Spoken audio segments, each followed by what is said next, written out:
Thanks everyone for joining us for Housing California's 2022 conference. We're really excited to have you here in person this year. It's really exciting. We're excited to start off this learning lab, the whole Caboodle, with Isabel Brown and William DeCamillo. I will just be handing it over to them for a second to talk. I just wanted to introduce them and also say that we encourage you to ask questions via the Whova app if you have it downloaded on your phone or laptop. That will be pretty seamless for them to view those questions and interact with everyone, both who is virtual and not in the room, and about the 15 people we have in the room. For people who are in the room, and if you're not on Whova, you can come to me and you can write the questions down and I'll be able to put them online for you. So with that, I'll hand it off to, I believe, Isabel. Thank you. Good afternoon, everyone. Welcome to the whole Caboodle, understanding the legal documents in a multifamily housing closing. I'm Isabel Brown. I am a partner at Goldfarb and Lippman. I represent both public agency clients and developers in all aspects of financing and building affordable housing. Let us know if you can't see anything or you can't hear us. And I'm going to turn it over to William to introduce himself and get us started. But in terms of asking questions, just ask, don't wait till the end, just ask during it. I'm not sure William and I are plugged into the app, so we might not see your questions, but I think Jack is going to help us sort of figure out what questions are coming through. So go ahead, William. Greetings, everyone. As Isabel mentioned, my name is William DeCamillo. I'm also a partner at Goldfarb and Lippman, and I'm on my phone. So hopefully between now and the end of this session, one of my two computers will start working, but as of now, both of them are down. So we're off to a rough start here. But Isabel and I are old, I'm not gonna lie. And we have done this talk many, many years. So long, in fact, that some of the people that had been sitting right where you are now executive directors and senior management at various organizations. So, and any chance I get to remind them that they learned something at this training, if they ask a question, now, where clearly we had covered it, I never cease to take the opportunity to harass them and tell them if they'd paid a little more attention back at the training, they would know the answer to this question. So you can either pay attention now for 4 hours or have to listen to us harass you for the next for the rest of your career. The questions that you're seeing on your screen right now, these are some of the issues we're going to cover, some of the questions we're going to cover, but hopefully we're going to cover anything else you can think of. But as Isabel mentioned, please don't wait till the end, because we'll probably never get back to questions. Just ask them as they come up. And if we need to circle back on something, we definitely will. And just sort of an overview of what's going to happen today. We are going to give you a broad understanding of just sort of like financing in general first, then go over some specific items that relate to public agency lenders in particular. And then we are going to get up to our eyeballs in actual loan documents. So let's get going here. So the first thing we're going to cover are the fundamentals of financing. So we start pretty basic, pretty general, and we're going to get pretty deep pretty quick. So the first thing to think about on your project is, where is the money coming from? And in affordable housing projects, the money is usually coming from various sources, which makes life difficult because you have more than one person whose money is making the deal happen. And sort of knowing what motivates people and where they're coming from helps you understand, how to address their needs. So the first and most obvious kind of financing is just a loan from a good old-fashioned bank. We love to hate them, but they're the only way you're going to get your deal done is having at least one bank involved. And they're clearly going to minimize risks, which means they are going to make sure they don't put their money in until they are confident the deal is going to happen, and they're going to get their money out as soon as they can. They are not in the business of being sympathetic or nice. They are in the business of making money, and they make money by limiting their risk.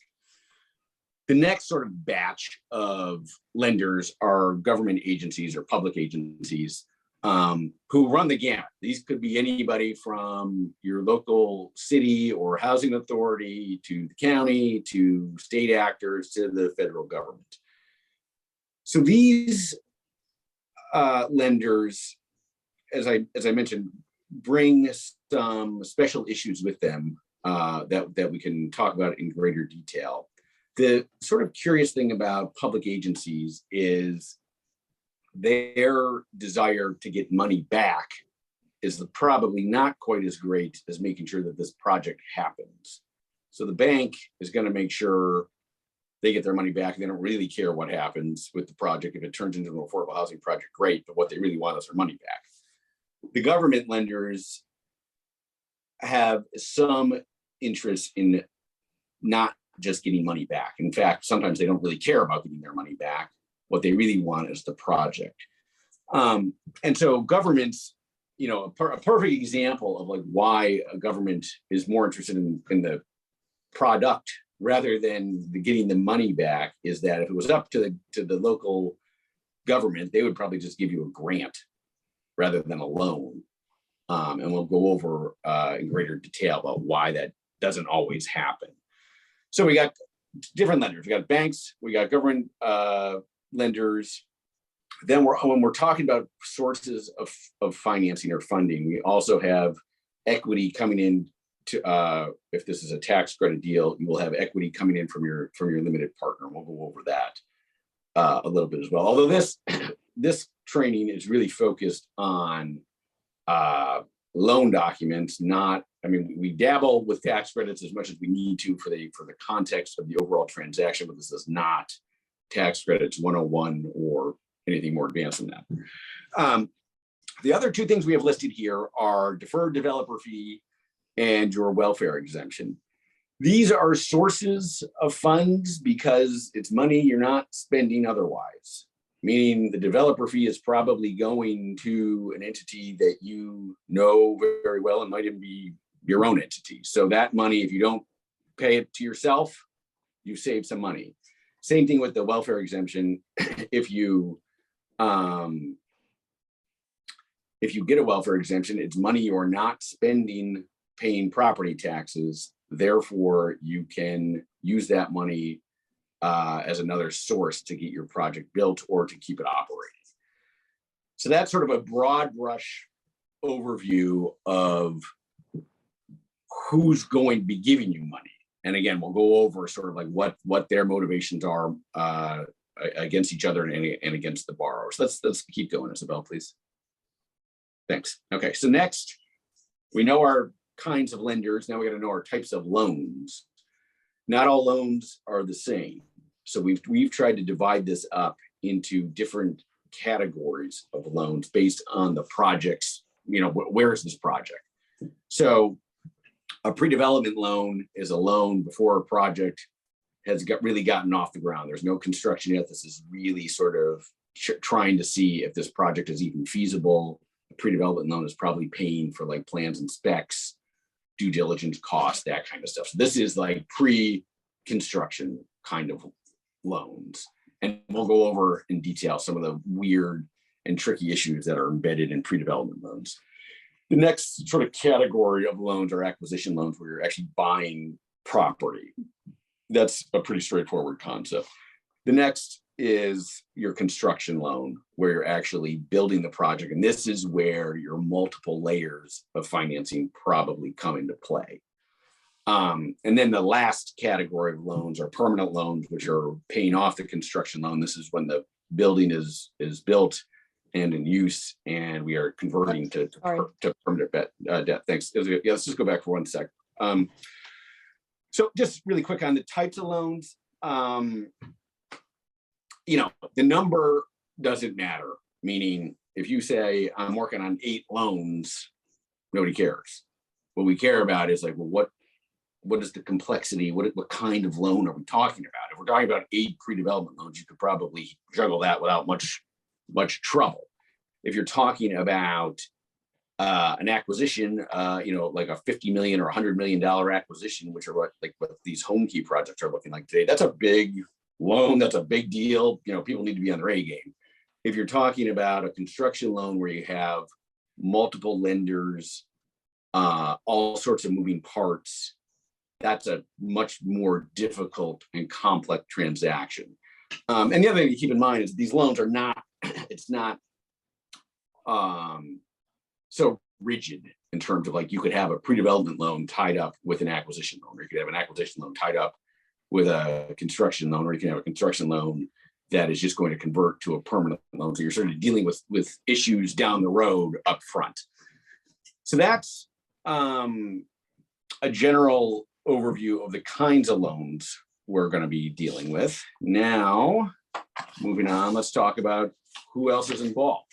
So we know our lender, we know what kind of loan we got. Now, who the heck's the borrower? This is where things start to get a little more tricky, because we're not just talking about names.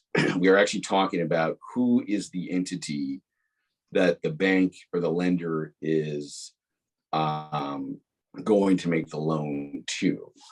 So a lot of times it feels like we can just swap out name. If we swap out a name, we swap out an entity, what's the big deal? In reality, there's a whole bunch of stuff underneath there that matters to everybody. Generally speaking, all of our projects involve a single purpose entity, which means it's an entity that it only exists for one purpose and to own one property. Generally, the entities you're going to run across are nonprofit corporations, limited liability companies or LLCs, and limited partnerships. All three of those can be and likely are a single purpose entity, meaning a nonprofit corporation can own just one project, or an LLC can own just one project. The reason that happens is that it benefits both the borrower and the lender. What we're trying to do here is isolate or protect one asset from other assets, or one liability from other liabilities. So let's pretend we have a nonprofit corporation that owns a building and everything's going great, the building's doing fine, it's paying its debts, there's no problem. That same nonprofit corporation owns the building next door, and the building next door is a train wreck and has all sorts of problems. That building next door can actually drag in our fully functioning building and hurt the building that is going well. So the idea of a single purpose entity is just own one thing, and then we don't have to worry about this idea of, it's called cross collateralization, about what else is out there. Our one project is a universe unto itself. That's what both the lender and the borrower want. The lender wants to make sure if they are loaning on a good project, some bad project doesn't sink their good loan. And again, the borrower just wants to make sure it's staying in its lane and it's not getting bad projects crossed up with its good projects. So that's why you end up seeing a gazillion entities in projects, is because people are trying to limit liability by having single asset entities. So that's why, like, at the end of the day, the signature block is like super long. You have all these entities that are just for one purpose.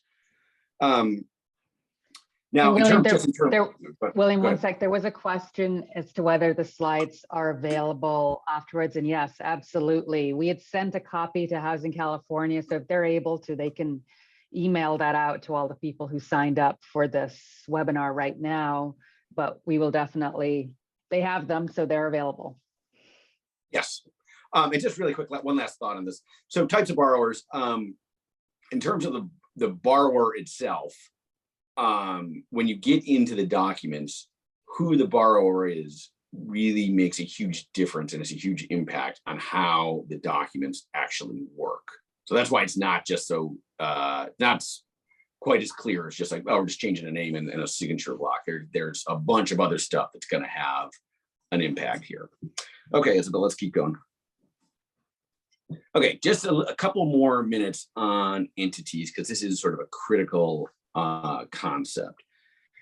So part of it is just sort of knowing the different names of what, who's involved, because a lot of times you have the same entity wearing various hats and therefore having various obligations.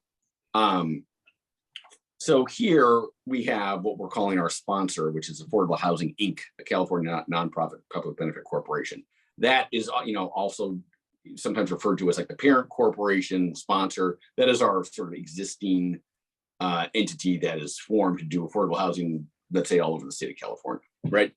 Then we get down to sort of a project level entity, would be this LLC affiliate, which we're calling Affordable Housing LLC. That is an entity that will just be formed for a specific project. Now, if you look at the last box, sole member and manager of Affordable Housing LLC is, surprise, surprise, Affordable Housing Inc. You don't have to have that kind of structure. That's often what is going on in the world, is that you have an LLC created, again, to create the single asset entity, even though the sponsor, the big parent organization, is the member.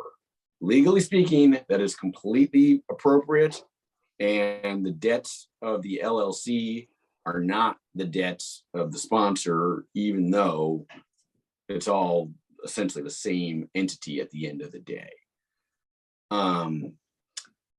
Let's go here. So this slide, we're actually not going to spend much time on. I don't know if anybody can read it, to be honest, but it's chock full of information. And up at the top along the horizontal is the entity types, and then sort of coming down vertical on the chart are different issues or functions of the entity. We're not going to spend too much time on this because we lose 4 hours just going over each box. But the one thing I do want to highlight is the limited partnership, which is the second one in from the right, is the one we're going to end up talking about the most, because this is the entity in California you use for tax credit projects. And really what I want to highlight here in the limited partnership idea is a limited partnership is a separate legal entity. It gets formed when you file a certificate with the Secretary of State. That creates this new entity, and it's going to have at least one general partner and one limited partner. Now, you could have any number. You could have like 1 million general partners and 1 million limited partners. In our universe, you tend to maybe have 2, maybe 3 GPs if things are getting pretty wild. Typically no more than maybe 2 or 3 limited partners. It's a pretty closed universe of participants in our limited partnership, but you could have any number. And the big issue with a limited partnership is that the limited partner does not have general liability for the debts of the partnership. The general partner does. So in our deals, what tends to happen is you have a general partner who has expertise in building affordable housing, hooking up with a limited partner who has money, and the limited partner doesn't want to be on the hook for anything more than its the equity it's put into the deal. And that's what's going to happen. It is not on the hook for everything, where the general partner is. Isabel, I don't know if we lost you.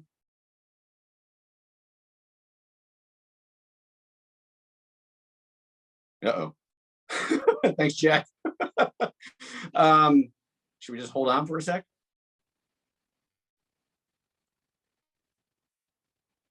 Okay. Hopefully Isabel's coming back.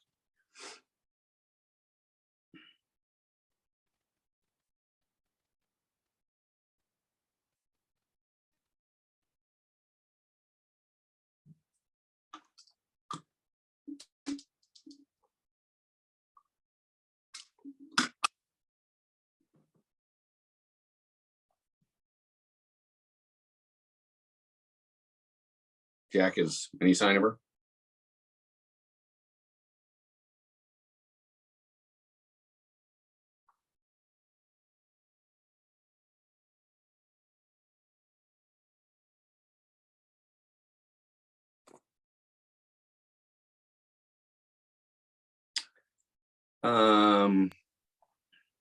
I can try and text her. Yes.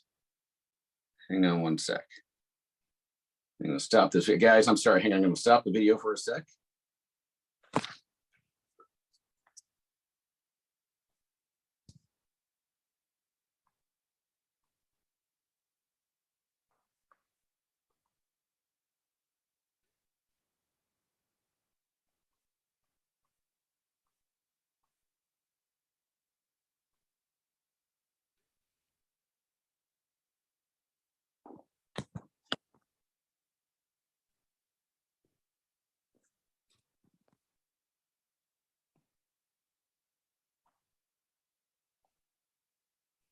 Okay, Jack, I'm going to try and see your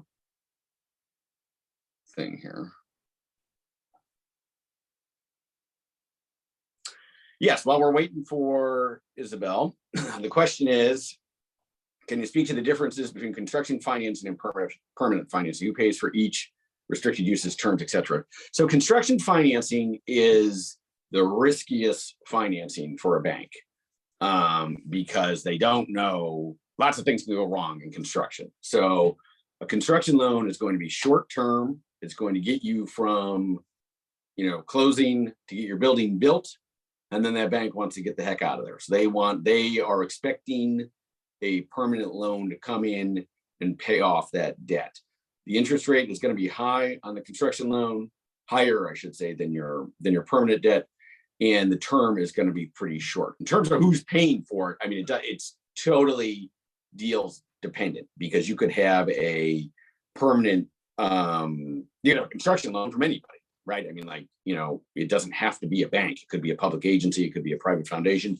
Anybody can give you money to do construction.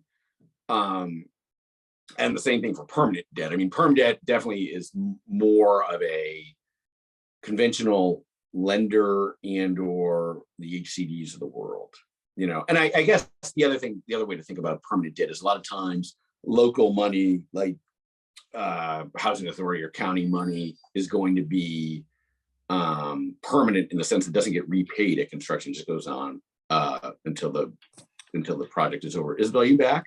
William, can you hear me now? Yes, hooray. Sorry, I'm on my phone, so I'm not running the video. Uh-oh. Can anybody see the video?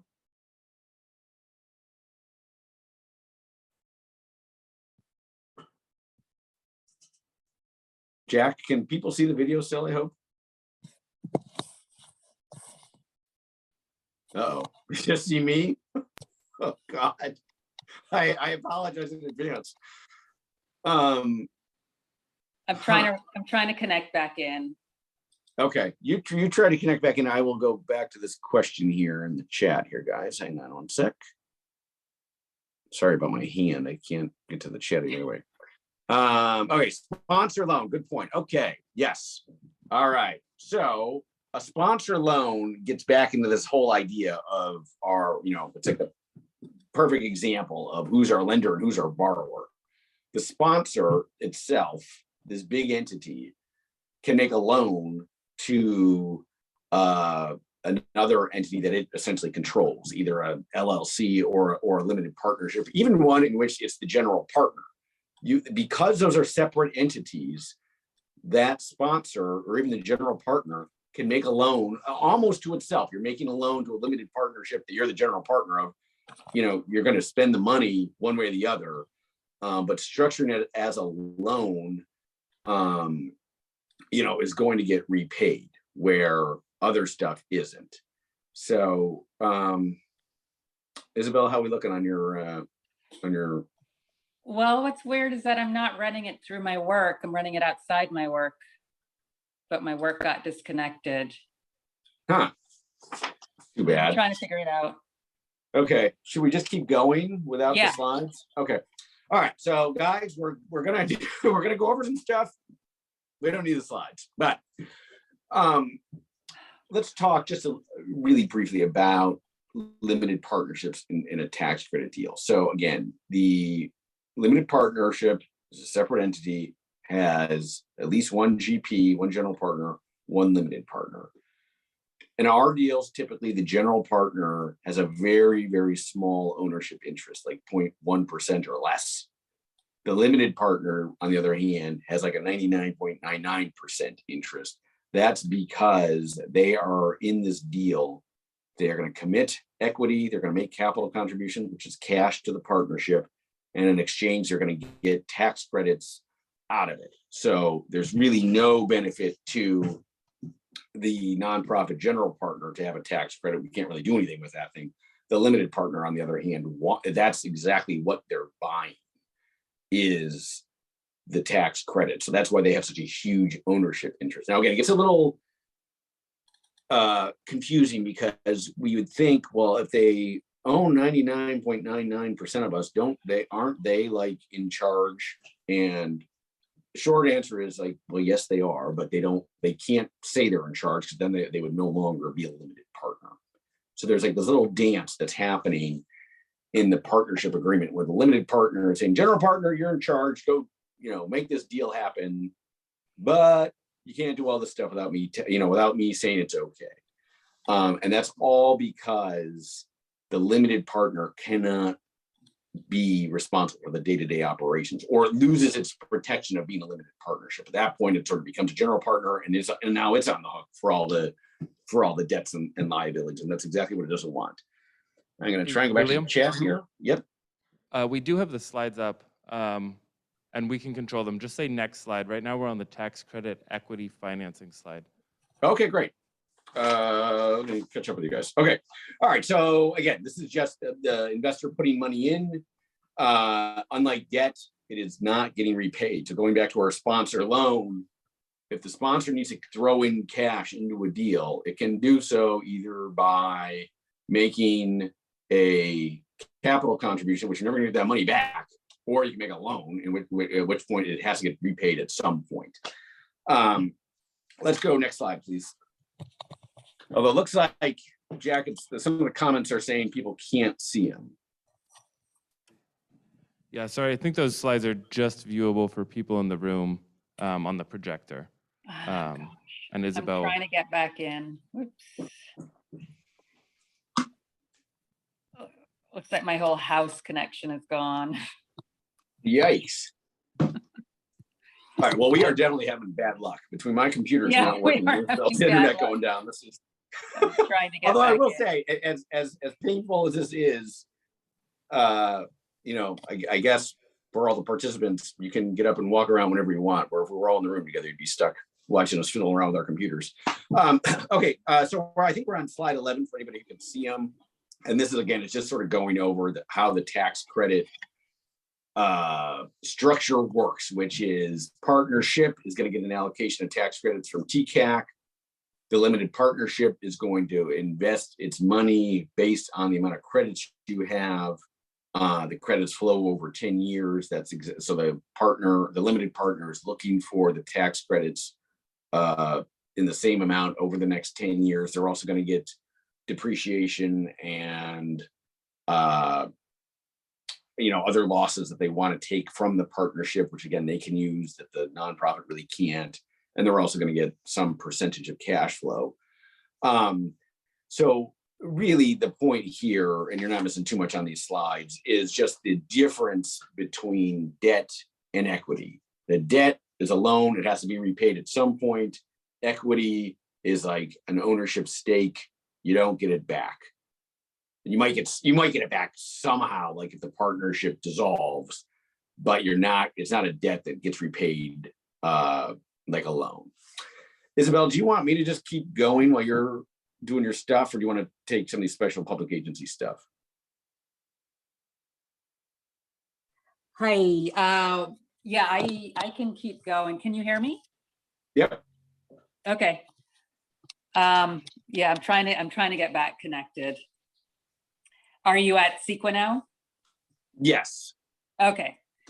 So CEQA, California Environmental Quality Act, and that's going to apply directly to activities undertaken by the public entity, activities financed by the public entity, and projects that are approved by the public entity.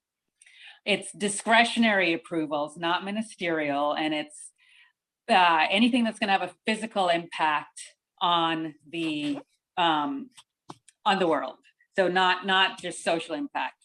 And there are exemptions that will apply to your project. You could have a categorical exemption, such as an infill exemption, or the statutory exemptions, say for pre-development or existing facilities. Then there is NEPA, National Environmental Policy Act, and that's going to apply when you're using federal money, say home or PBVs. And the thing with NEPA is that you want to make sure that you're not committing any home money, any federal money or non-federal money that would end up in those magic words where you would have an choice limiting activity or have an adverse environmental impact. So that's the big thing with NEPA, is that if you know that federal money is coming into your deal, you need to make sure that you do it before you enter into, say, a purchase and sale agreement, or you go out and demolish anything on the site. And like CEQA, there are exceptions, exemptions, and exclusions to it. State prevailing wage and Davis-Bacon. So prevailing wage is going to be triggered when you've got public money in your project. And the key statutory section is California Labor Code Section 1720. With state prevailing wage, there are ways to structure your loan so that you do not trigger state prevailing wage. The big one that you see is the below market rate exemption, where so long as it's a below market rate loan and 40% of the units are restricted to people earning no more than 80% for 20 years, that public agency financing will not trigger state prevailing wage. One thing that confuses people is that state prevailing wage is going to apply even if your California public entity is loaning you federal money. So a county loan of local money will trigger it, and a county loan of home money will trigger it. Things that trigger state prevailing wage that you cannot restructure around are things like grants. So you never want to get a grant, although it might be good for other reasons. Below market rate ground leases also will trigger state prevailing wage, forgivable loans, and fee waivers. In terms of Davis-Bacon, that is triggered by federal financing. So for example, if you've got 12 or more home assisted units, 9 or more project-based Section 8 units, when that money is used for construction, it's going to trigger Davis-Bacon, and you can't structure the loan like you can with state prevailing wage. You just need to be wary of how many units are being financed with the federal money. Then now we're going to look at accessibility, and accessibility requirements are triggered by financing, either state, any kind of local or federal financing. The Fair Housing Act is going to be triggered by what your building looks like, if it's 3 or 4 more attached units. Section 504 of the Rehab Act is triggered when you've got federal money, and that's where you hear people talking about 5%, 2%.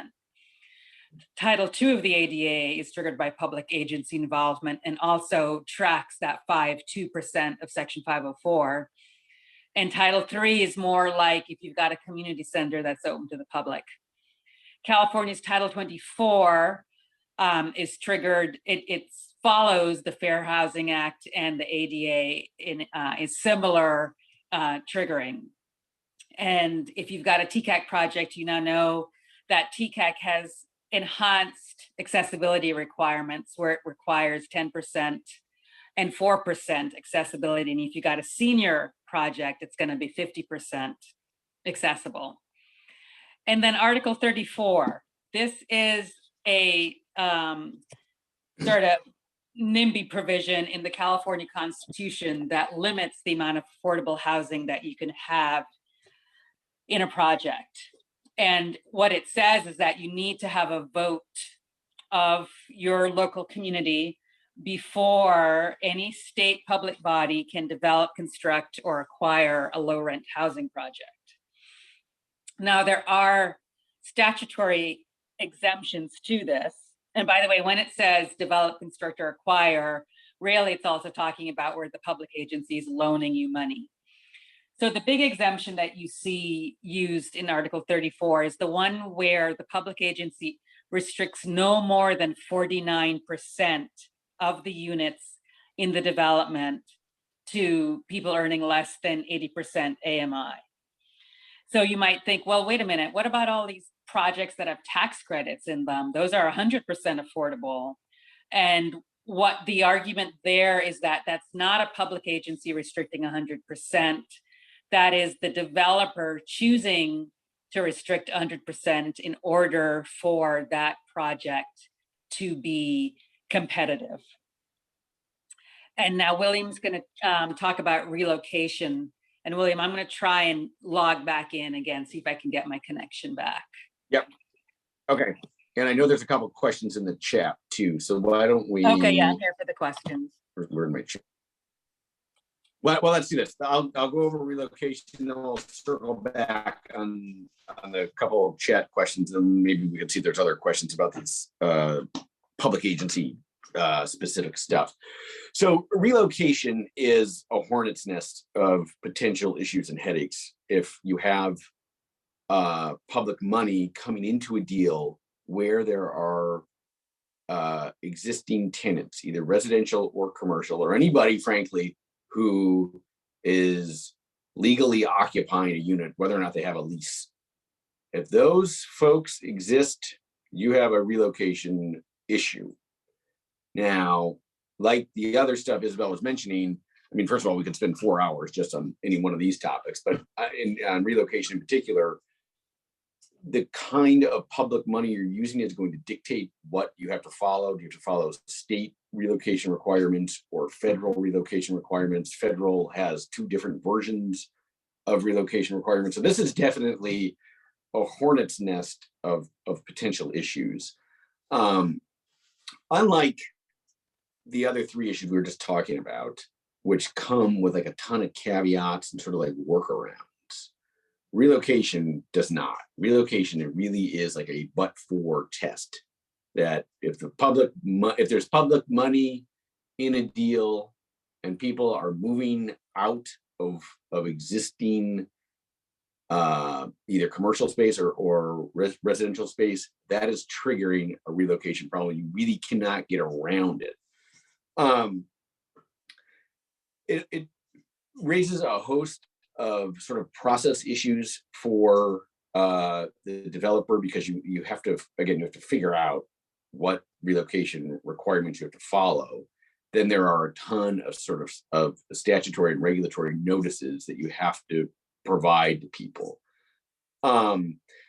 So if there was ever a time where money is well spent on a consultant, relocation is it, because it's very difficult. It's very easy to screw up relocation. It's very costly if you screw it up.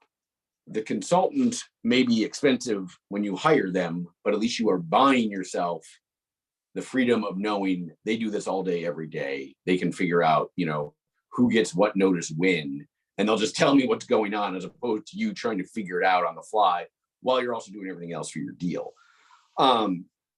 So it's definitely a tricky issue.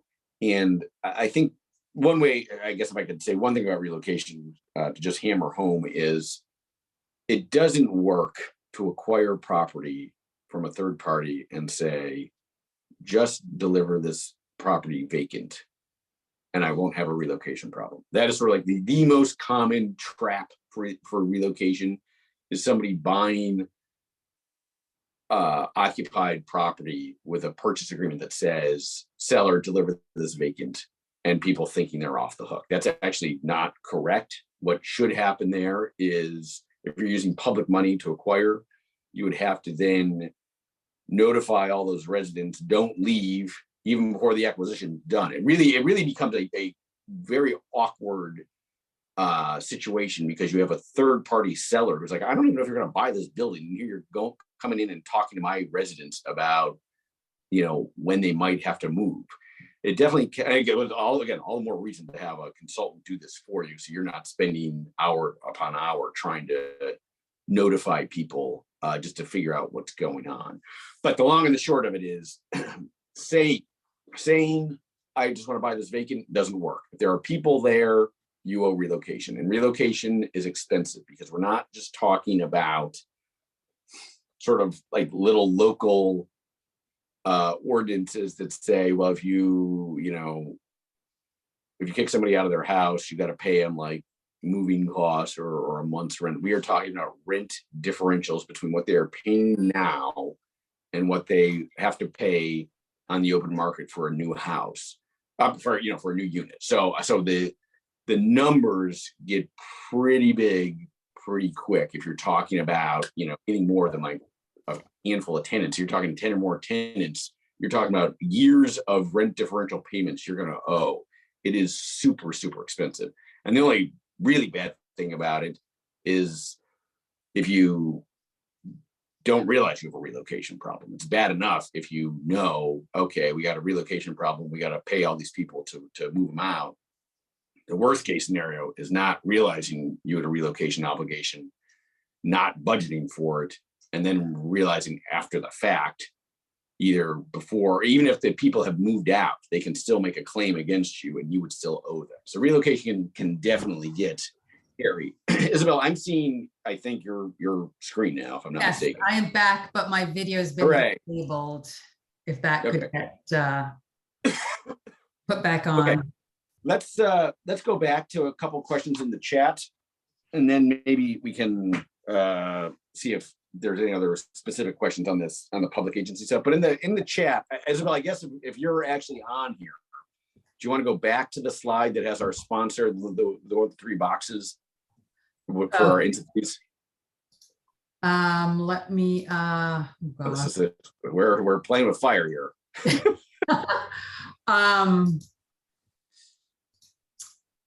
So you're seeing my screen? Yep. For some reason, it's not letting me show the slideshow. Which one are we going to? Which one? There we go. Perfect. Right there. This one? Here we go. Okay. Okay. Yep. So the question in the chat is, and it's a good one, what does this mean? How does the LLC protect the sponsor, especially if the sponsor is the member? And that is just a quirk of how the LLC statute works. The statute says the LLC itself is a separate legal entity. The member is only on the hook for its contributions to the LLC. So it's sort of like the limited partner in a limited partnership. It's only on the hook for as much money as it put in. So the fact that you have sponsor serving as the sole member, legally, that sponsor is not totally on the hook for all LLC debts. It is now, again, like that's where that chart that we have is somewhat useful, because you can sort of see the distinction between an LLC and an LP. And an LP, the general partner, just remember general, is generally liable. That poor entity is on the hook for everything. In an LLC, you have this sort of weird netherworld of the members are no member is on the hook for all of the debts of the LLC itself.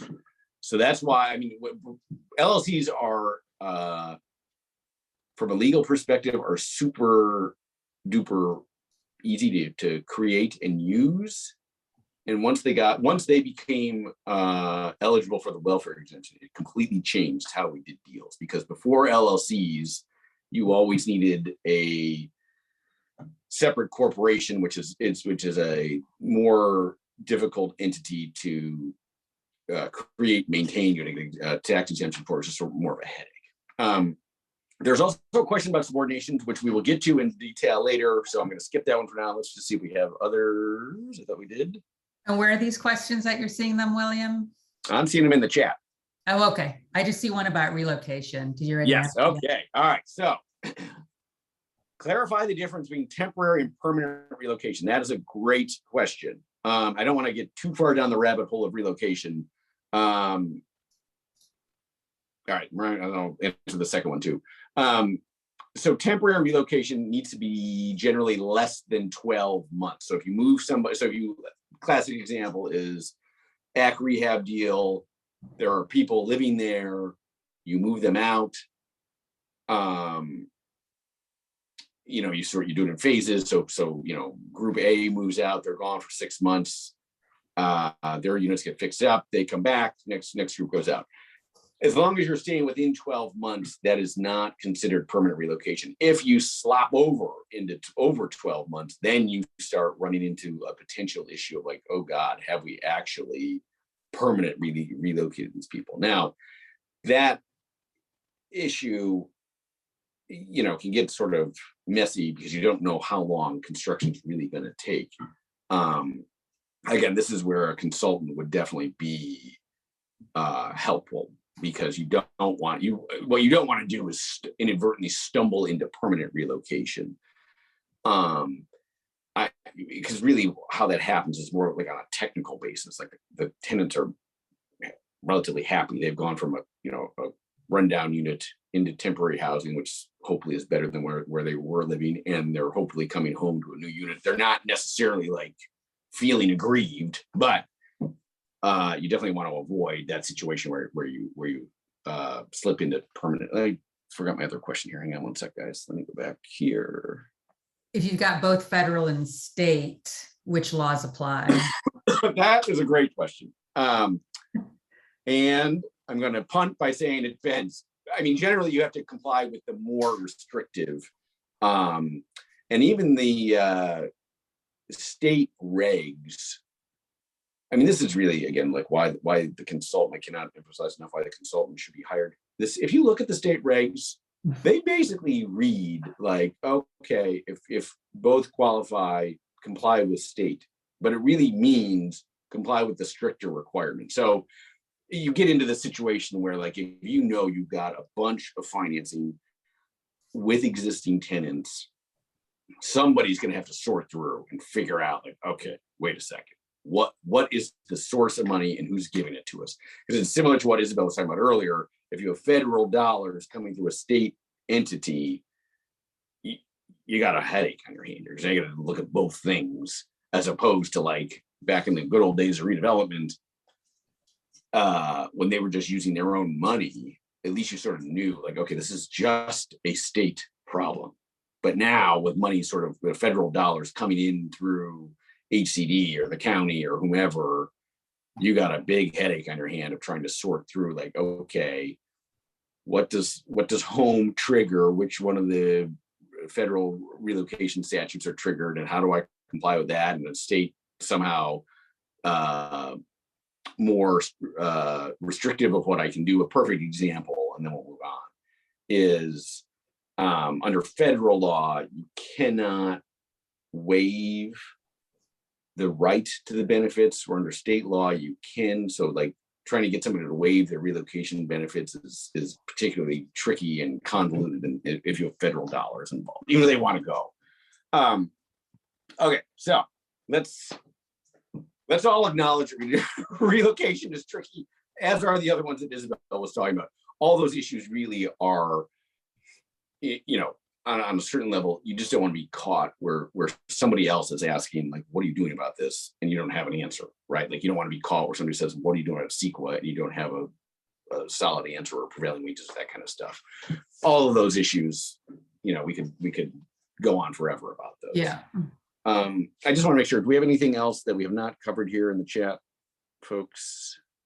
Or are we looking good? I think we're looking good. Yeah, okay. All right, moving on here to our actual loan documents. Let's get into, now we're about to step into some quicksand here, because we are about to be up to our neck in loan documents here in a second. So the four most important or primary loan documents are the loan agreement, the promissory note, the deed of trust, and the regulatory agreement. Now, we may have had some technical difficulties here. I'm not going to deny that. but I'm going to tell you, I'm going to make this totally worthwhile by saying this. We are going to tell you what documents you can skip. And we're going to tell you what documents you absolutely have to read. So of the primary loan documents, the most important of the four is the loan agreement. This is like the Bible of your deal. The note is the promise to repay, and it's going to set forth the repayment terms. The deed of trust is the document that actually gets recorded, and it secures the obligation to repay the debt that is evidenced by the note. And the regulatory agreement is a public agency specific document that is recorded against title, and it restricts the use and occupancy of the project. So that's going to be a big one too. So let's get into the loan agreement. Thank you, Isabel. So the loan agreement is going to set forth all the terms of the loan. You could, if you had the most mellow lender in the world, just skip the loan agreement and just assume that the borrower is going to use the money the way they are supposed to. And indeed, like in the sponsor loan context, a lot of times you don't have a loan agreement. So it's like, why do I need to I'm not going to tell myself like what I have to do. I know what I'm doing with this money. But when you're a bank or a public agency, you're going to want to make sure the loan agreement covered everything you wanted the borrower to do or not do. So one of our partners always says the loan agreement is like, it just says do good and avoid evil. And that's basically what it is saying. It's saying, here's money, here's what you can use it on, and here's 80 pages of telling you things you're not supposed to do. But in terms of a non-lawyer review of this document, this is an important document to look at because this is going to have your business terms all in there. The lawyer may or may not know what was agreed to, right? I mean, if we're lucky, we get a signed LOI. A lot of times we never even see those things. But you probably know, like, okay, what did we talk about? Interest rates? What did we talk about? Maturity dates? All that kind of stuff. That is all going to be in the loan agreement. So this document is super long and it's super critical to read because it's going to have a lot of stuff that dictate how your deal flows. Isabel, next slide, please. Yep. And I see, Margarita, you have a question. If you want to just put it in the chat, we can answer it that way.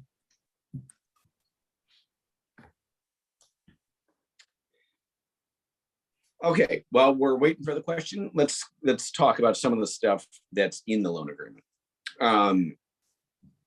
One of the articles that's absolutely critical for the borrower are the conditions to disbursement of the loan. What does the borrower need to do, and when do you need to do it to get the money? And a lot of these are, pretty standard things that, aren't particularly controversial, but others get more difficult and more controversial depending on who is in control of the condition being met. Meaning, is it something the borrower can do all by themselves, or are they relying on a third person to do something in order for us to access money? The other thing to keep in mind here, and this cuts across all these issues, is every lender can have their own conditions to disbursement. So just because you've satisfied one lender doesn't mean the other lenders are like, oh, okay, great, hooray, we'll just go along with them. They have their own loan agreement that has their own conditions. So somebody's got to sort through all these things and make sure they all work. Isabel, why don't we go to the next slide here? So I'm hoping people can read this, maybe not. This is an excerpt from a loan agreement that has the conditions precedent to closing. So this slide is just showing you these are the requirements the lender imposed to even get to a closing.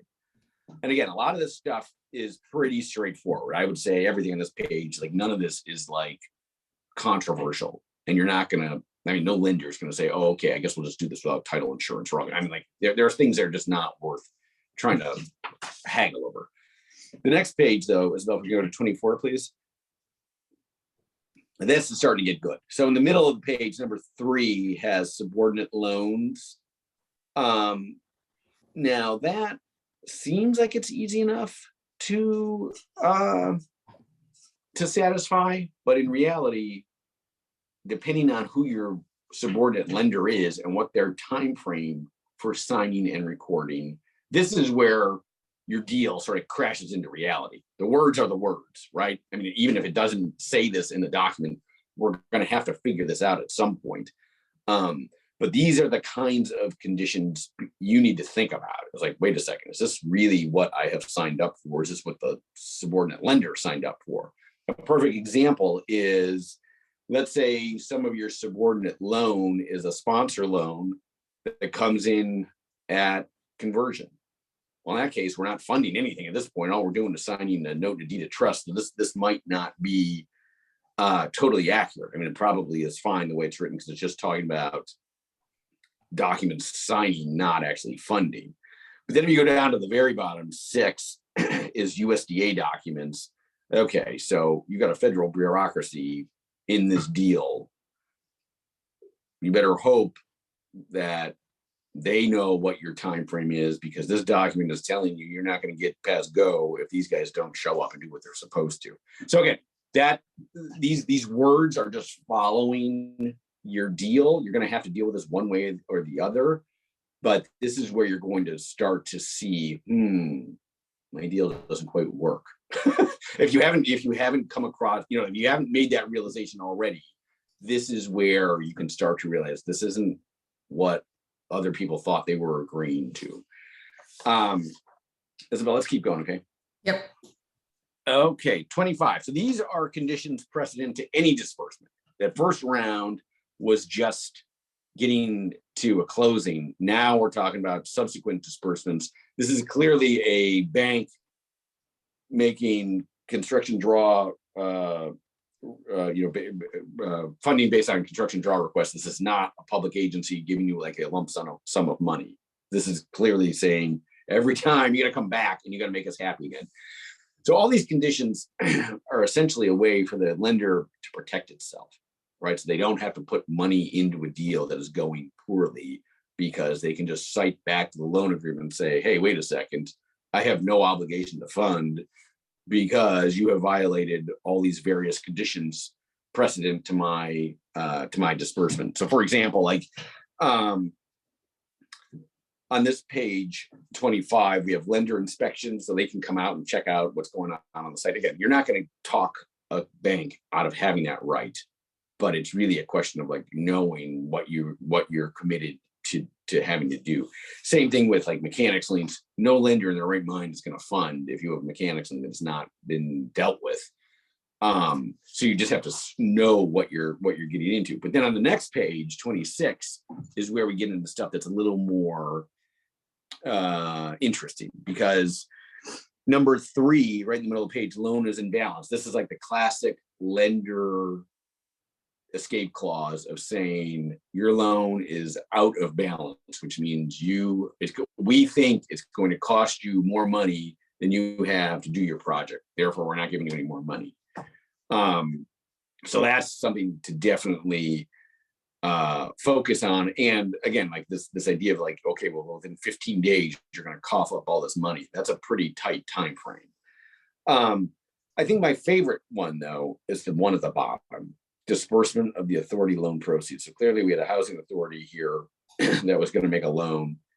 And this is contemplating that 100% of the authority loan has been funded before this other lender will put their money into the deal. Now, again, that might be exactly what everybody signed up for. In that case, great.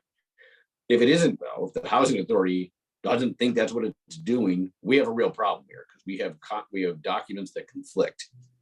And that no lender is ever going to say, oh, geez, you agreed to something else with another lender. Okay, I guess I'll go along with them. That's a total borrower problem that you now have to fix.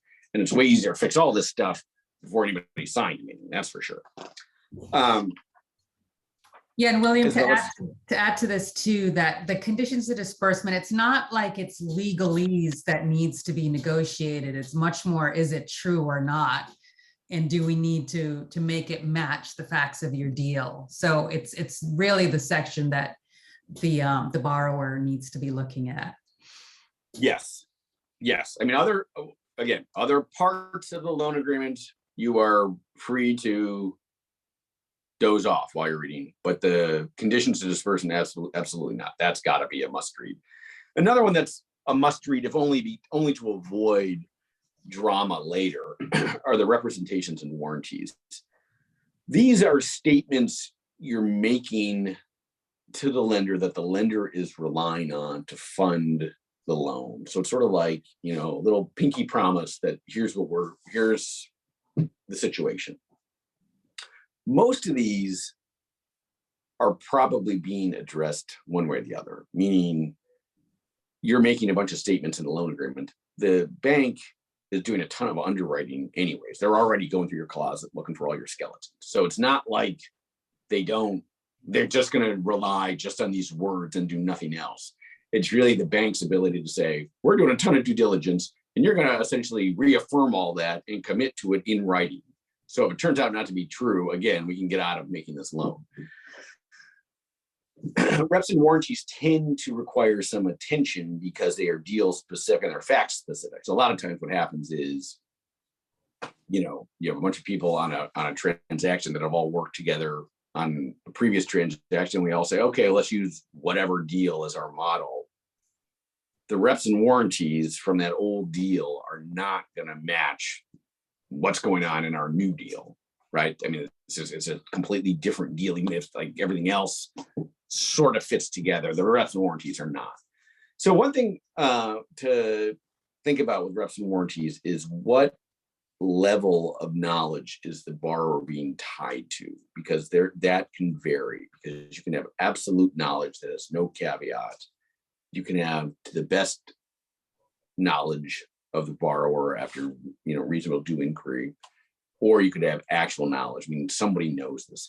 This stuff gets tricky when you're talking about a large organization, right? So if you're talking about, you know, a sponsor that has 50 employees, somebody might know something. Whether or not that person is looking at this piece of paper, probably it's not going to happen, right? So that's where we sort of get into trouble about, like, well, hang on, like how accurate do we have to be here? The other thing to think about with the reps and warranty section is, like, when are you making these statements? When are they effective?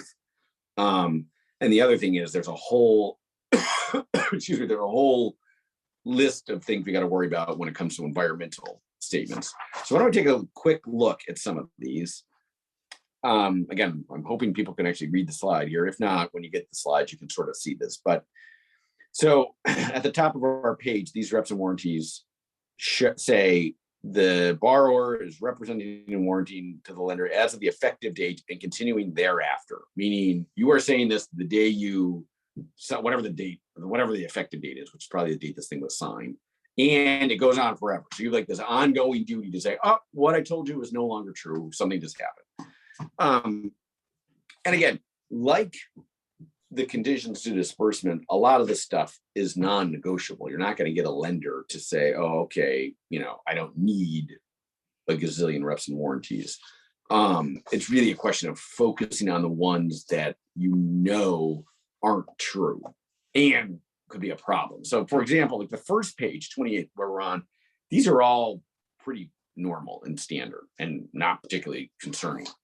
The next page. Yeah, we hope they're true. You hope they're true. Yeah, right. They better be true. If not, you're screwed.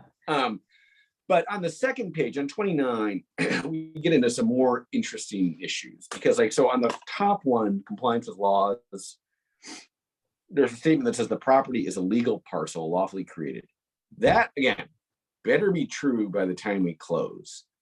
But depending on the facts of your deal, it may not be true. And again, depending on what the statement is, it may not be true. For example, having a legal parcel is one thing. I would hope we can get over that hurdle. But if we had an easement for parking on a separate parcel, the way this statement is written might not be totally accurate for what our situation is, which is, yes, we have a legal parcel, but by the way, our legal parcel includes parking on somebody else's site. That might be a fact that needs to get fixed up here.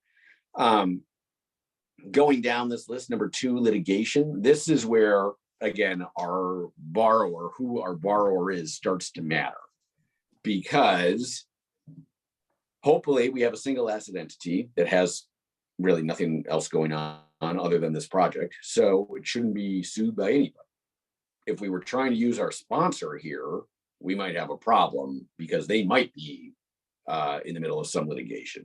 So this is where our single asset entity really comes into play. That this entity, these statements should be easy to make because we don't have any other activities. We don't have any other debts. We don't have any, we don't have any other baggage. We should be okay. But depending on who exactly is being asked to make the statement, it might matter. So if you go down to the next one, financial condition actually starts talking about our guarantor, which is a totally separate entity. And we'll get into guarantor liability and guarantees later.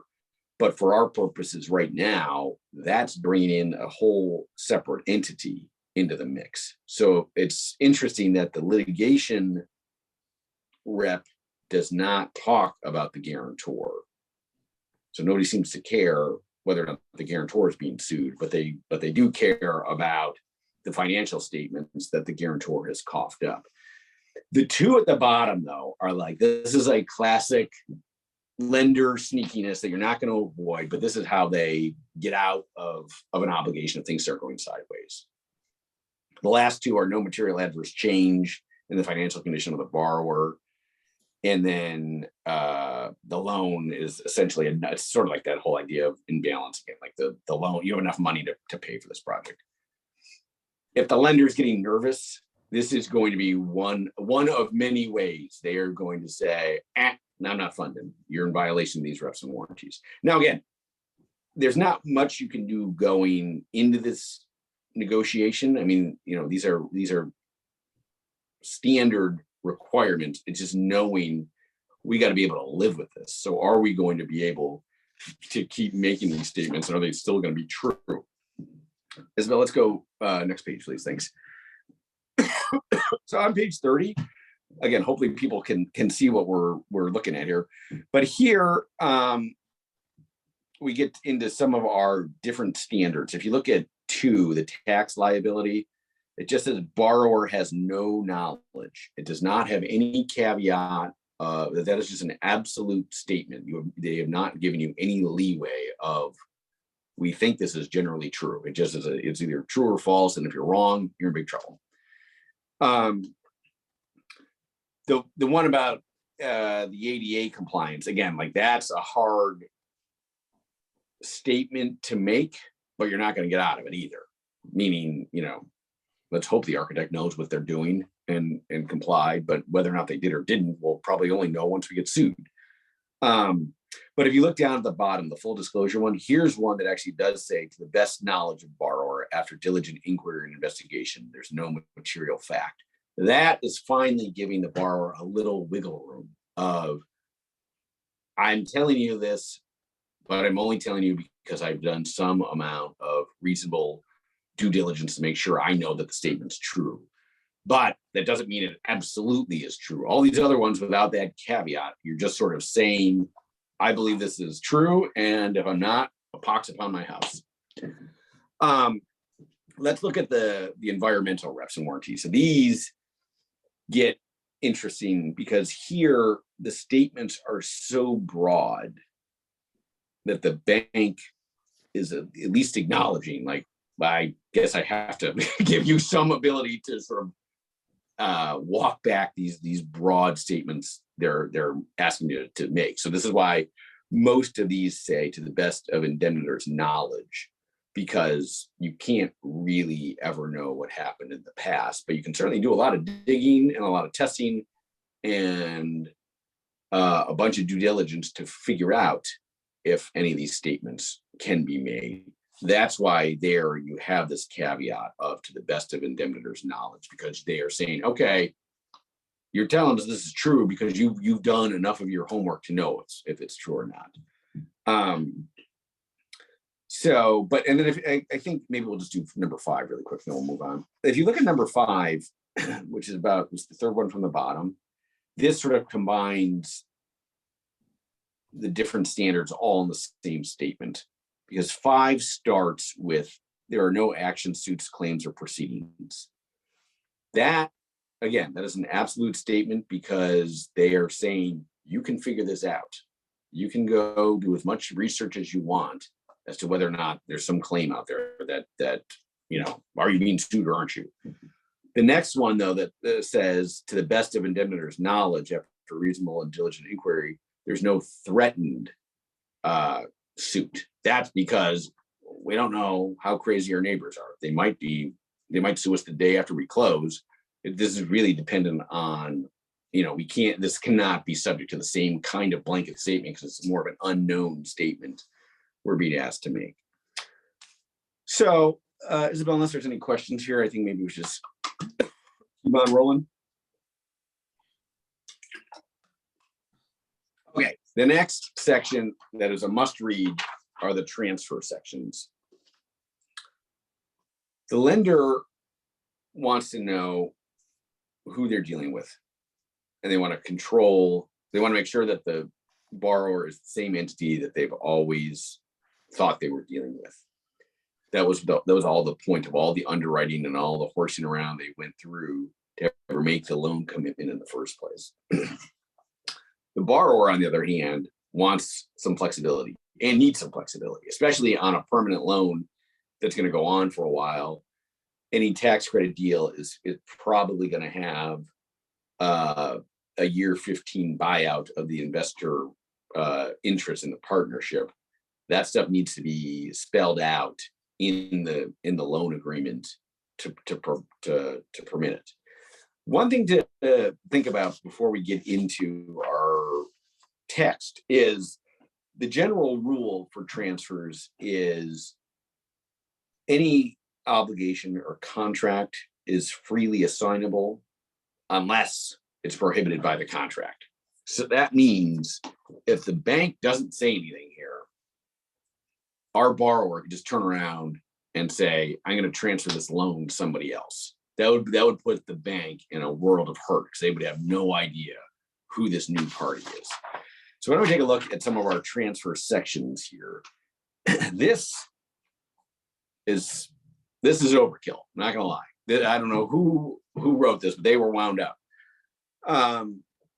So the first part is really just sort of superfluous stuff that the bank is saying to make us feel bad if we ever try to transfer this. All this stuff about it's highly complex activity. It's sort of like setting up why the bank is putting these strict requirements on the transfer, because they're saying we don't think anybody could just do this deal. We gave you the loan. We didn't give the loan to anybody else.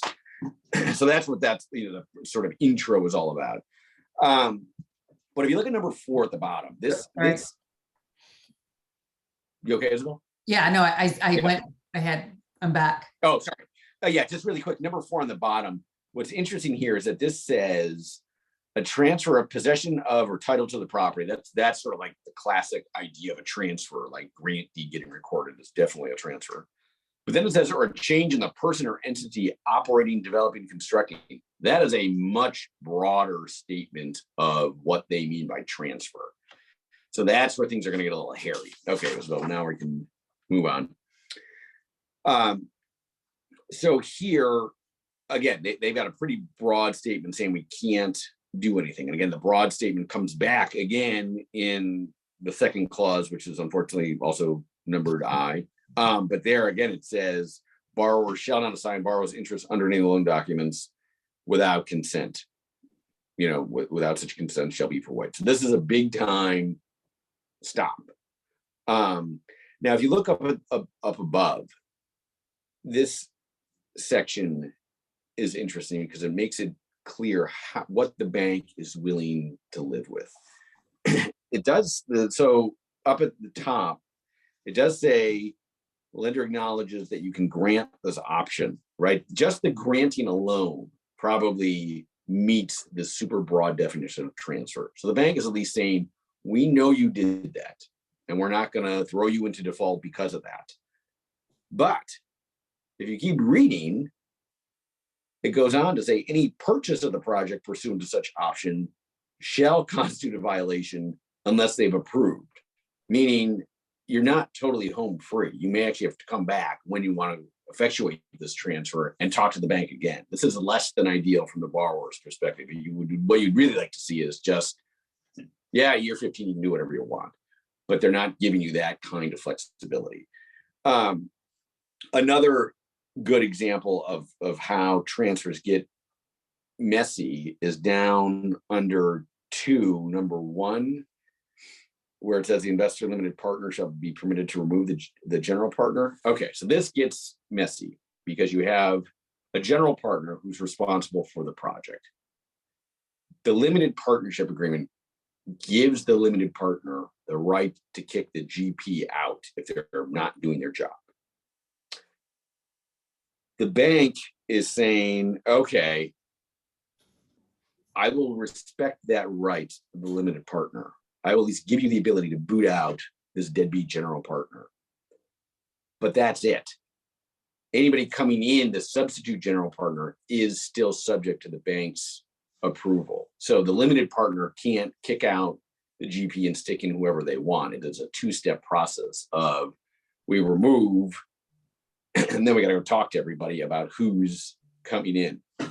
Now, again, the issue is really that you have multiple lenders, multiple obligations, including the transfer prohibition. You're going to have to talk to all of these lenders about who can be a substitute general partner. And this can get really hairy for the local government, who may be thinking, wait a second, the only reason we committed our money was because our local nonprofit is in this deal, who we think are, great guys, never screw up anything. And if they get booted out, well, we didn't want anybody else in this deal. So that might be a situation where, you might get some of your lenders to agree to transfer provisions. Getting everybody to agree to everything you want is going to be a heavy lift. But I think, just to wrap up on transfers before we move on, I think this is a section that has to be read just to make sure any transfer is going to happen is already covered in here. You don't want to be caught where there's an issue that is going to happen and it's not addressed at all. Then the option at year 15 is probably the best example that what's going to happen. Let's see how much flexibility the lender is going to give you. Okay, moving on. Isabel, anything in the chat here? No. Okay. All right. So moving on to more bad news. The default section is another must read, because this is where things have gone terribly, terribly wrong. Default is like the end of the world. Somebody's going to lose their job if you get tossed into default. And this is something that the bank wants to avoid. I mean, obviously the borrower wants to avoid default, but even the lender does too, because it brings up a host of issues for them to have to then document that they got a bad debt on their hands. So nobody's like dying to leap to the default, but at the same time, the borrower needs to know, where is this line that if I trip over this, I'm completely screwed. The biggest issue here is the idea of cross defaults, which means either inside or outside of the project. A cross default can be the lender saying you're in default under any other piece of paper in this project, even ones that I don't have anything to do with, or that your other projects are falling apart. This again gets back to our single asset entity. If we have a single asset entity, we shouldn't have any other projects, so that's pretty easy to live with.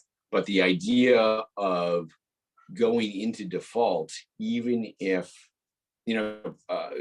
going into default because of a cross default provision that says if you're in default under one piece of paper, you're in default under mine, makes it difficult for the borrower, because you might be completely current on your loan payments. So there's really no harm to the bank, and yet because of this cross default section, you're now in default with them too, because there was some like minor default with somebody else. So again, the default section is going to get pretty specific about what's going on, because there's going to be a bunch of like serious, significant defaults and other sort of like minor technical defaults. All of them will get listed here. And you can sort of break the default section, or the default provision, sort of into like, is this a default about payment? or is this a default about a covenant? And payment, you usually can have a pretty short cure period. A lot of times on a covenant or an obligation, they don't give you any cure period. So that's pretty tricky. The other thing to think about again is like we get into this whole idea of the defaults might cover the borrower, which is the limited partnership itself, or it might cover acts or things that happen just to the general partner that again like are not necessarily hurting this lender directly, but they're just paranoid that you're going to fall apart. This is also where the infamous force majeure provision comes up. This, pre-COVID, nobody other than the lawyers paid attention to this section. And even we didn't care that much. Now, everybody sort of knows what force majeure is all about. So this is where that, making sure that that idea is somewhere in this document comes up, typically in the default section, because you want to make sure, hang on, if there's something happening beyond my control, that should automatically trigger a default. The other thing with the defaults is that your investor limited partner is going to want notice and cure rights because they are going to say, we don't control the general partner. They might screw up. We need the ability to cure on their behalf. Okay, so let's keep going here. So here, excuse me, is some pretty meaty default sections. Number one is, again, pretty straightforward. You got a monetary obligation, you don't do it, you have 5 days. No, here it doesn't even give you notice though. They're just saying if you don't pay within 5 days, the whole loan is due. That's pretty typical, but it's also pretty onerous. Number two, at least gives you this idea of like, okay, you had an obligation to do something, you didn't do it, we'll at least give you a cure period. That's, again, you might, this first draft of this might not have had any cure period. And the question to the borrower really is like, are these cure periods doable? Can you actually get yourself together to fix whatever this default is, within these timeframes? So then down in 3, this is where we get back to this force majeure issue. So force majeure is the idea of there's an unforeseeable event, it's outside the party's control, and it renders performance impossible. That, COVID again is sort of like the classic example, but even in COVID, when COVID first started, like when we were still like within the first, remember like before all the orders came out, it was just like, 2 weeks, everything will be fine. In that first 2-week period, I did have a borrower call me and it was just like, we have to invoke the force majeure provision right now. And I was like, I don't think we actually need to do that because A, it's not like the lender doesn't know, like they're as screwed as we are. So it's not like they don't know what's going on here, but also the 2-week, the first 2-week sort of like shutdown didn't really hurt our project, meaning we could have been shut down for 2 weeks and still been able to finish. So it was sort of like our client was sort of jumping the gun on invoking force majeure. And it's something you don't necessarily want to do. I think you want to, when you hit the panic button, you want to actually need to be hitting the panic button. I don't think you want to necessarily hit the panic button and say, I'm claiming force majeure just as was a cloudy day sort of thing. Like, it has to be preventing your ability to complete, as opposed to like, well, we're going to be delayed, but we can eventually get this done. Isabel, I think we got some comments in the chat. Or why don't we take a look at these? What does it mean? What do cure rights mean? What do you mean about cure rights? Okay, so cure rights, that's a good question. Cure rights are a purely contractual construct, meaning if you violate the agreement, if you breach your obligation, the lender could just say, screw you, I'm ending the loan, I'm foreclosing or doing whatever they're going to do.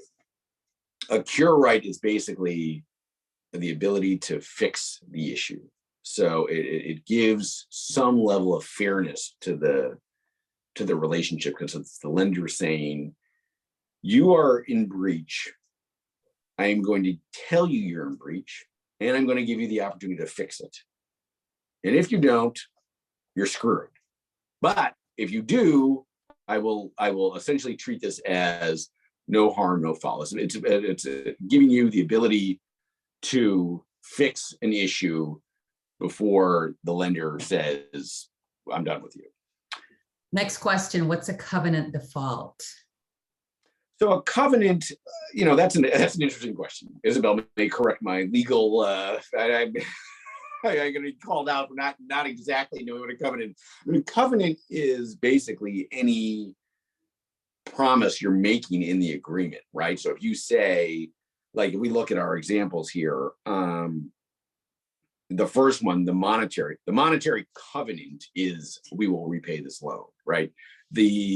So it's really just a commitment to do something. It's like what you said you're going to do. So it's all basically everything in the loan agreement is a covenant when we're talking about, anything that talks about, are you, here are all the conditions you got to satisfy, here are all the things you have to do. Those are all covenants of the borrower, promising to do something for the benefit of the lender. Anything else there, Isabel? Yeah, is a hurricane force majeure? It could be, but it depends. I mean, again, this is where it gets tricky, because just because there's a hurricane in the world doesn't mean it has any impact on our project. But if the hurricane comes right over our project and destroys it, yes, I would say, I think everybody at that point would say, okay, this is a force majeure situation, because we can't do what we think. First of all, nobody was expecting it. And we can't do what we said we were going to do. Now, where force majeure gets totally crazy, and we could really go down a rabbit hole, but we won't, is like the idea of like, well, how foreseeable is stuff? Like, are wildfires in California no longer, that's, depending on where you are, might be completely foreseeable that your building is going to catch on fire. So that, that kind of stuff can definitely get messy depending on what facts we're talking about in terms of like, well, what just how bad are things out there? Okay. Why don't we scroll down a little bit more here, Isabel? You're on 37? Okay, good. Okay. All right. Just going over a couple more defaults. I mean, the fact that we've got 5 pages of defaults, obviously this is a section you need to read, right? Because what we don't want to do is be in default right out of the gate the minute we sign this thing. So we want to make sure these statements, that we can live with all the stuff that's being imposed on us. So on page 37, the top one gets into material adverse change in the financial condition of the borrower, any of its members or its guarantors. That's a very, very broad statement. Again, if the lender was looking for a way to put you in default, they would be using these sorts of overly broad categories to do it. Nobody's signing a contract on the hope of a default, but if that's one way it would come up. If you go down to number 4, though, this is a good one. Change in management or control. This is, again, a super broad statement that if we had any leverage here, or even just general fairness with this lender attorney, I would say this is written too broadly, because it says the occurrence of any material management or organizational change. That starts to sound like people quitting and hiring somebody new. That should not be a default. Like, our sponsor is probably a nonprofit corporation that is governed by a board of directors. Those people are the ones that make decisions. Staff can come and go. The way this is written, it almost sounds like if somebody gets a better job, all of a sudden our project's in default. That's not good. And then even better, the next line down, any partnership dispute. My God, I mean, again, how does that have any, first of all, it's not even saying a partnership dispute, the lender just gets to decide if it's going to have a material adverse effect. It's not even like, that's a pretty broad statement for the lender to just say, you two are fighting and it's making me nervous, so I'm going to declare a default, that's a pretty bad default, because it's pretty hard to avoid getting into a fight with your limited partner. Like, you should be able to fight with your limited partner without being in default. Okay, so I'll maybe go one more page. So here again, these are classic defaults that you're not going to get out of. Again, number 3, the adverse financial condition other than borrower. So it's like, again, getting into the idea of like these other parties that are on the hook, the indemnitor and the guarantor. If you don't control those entities, which you probably do, but if you don't, that would be a difficult situation to be in, that your guarantor does something and now you're in default. Scrolling on down to like the lease one, again, this is where things can get hairy, because if we are in an ACT rehab deal, I would venture to say we're probably in some kind of default with one of our tenants, meaning maybe we technically didn't give them back their security deposit right when we were supposed to, or some tenant has a claim that we, our unit isn't decent, safe, and sanitary. That's a pretty broad, that would be bad enough as a rep and warranty to say there are no defaults. It's even worse to be told, well, you're in default because there's some screwball lease out there that went sideways. The two at the bottom, though, are really the showstoppers, because this is going back to our idea of cross default. These are, now again, they don't actually use the term cross default, but that's what it's doing. It's saying, if you're in default under any other loan, you're in default under this one, regardless of whether or not you've been paying your loan on time. That is a huge problem for the borrower, because you can't even really cure it here. It's not like you missed a loan payment and you just need to go write a check. There's really no way to keep this lender happy, because you're actually fighting with another lender. And the same thing with the partnership agreement. The fact that you're in default under the partnership agreement could have no impact whatsoever on the lender, and yet here we are in default. Okay, moving on. And I would say, Isabel, do you want to take a break maybe after this? I'm wondering if we should go till 3 and then take the break then. That's fine. Okay, let's do that. Okay. Last idea in the loan agreement. Luckily for the non-lawyers, though, this isn't quite as critical as some of the other provisions. It matters, but it doesn't matter quite as much as the other stuff, meaning the facts. We got to get the facts right. This is just an obligation that's always going to be there. An indemnity is the idea that if the lender suffers any loss, if they pay any money because of something you have done or not done, the lender expects you to repay them for whatever it paid out. So that includes their internal costs, third-party costs, whatever money they spend on your behalf, you need to indemnify them. You need to reimburse them and pay them back.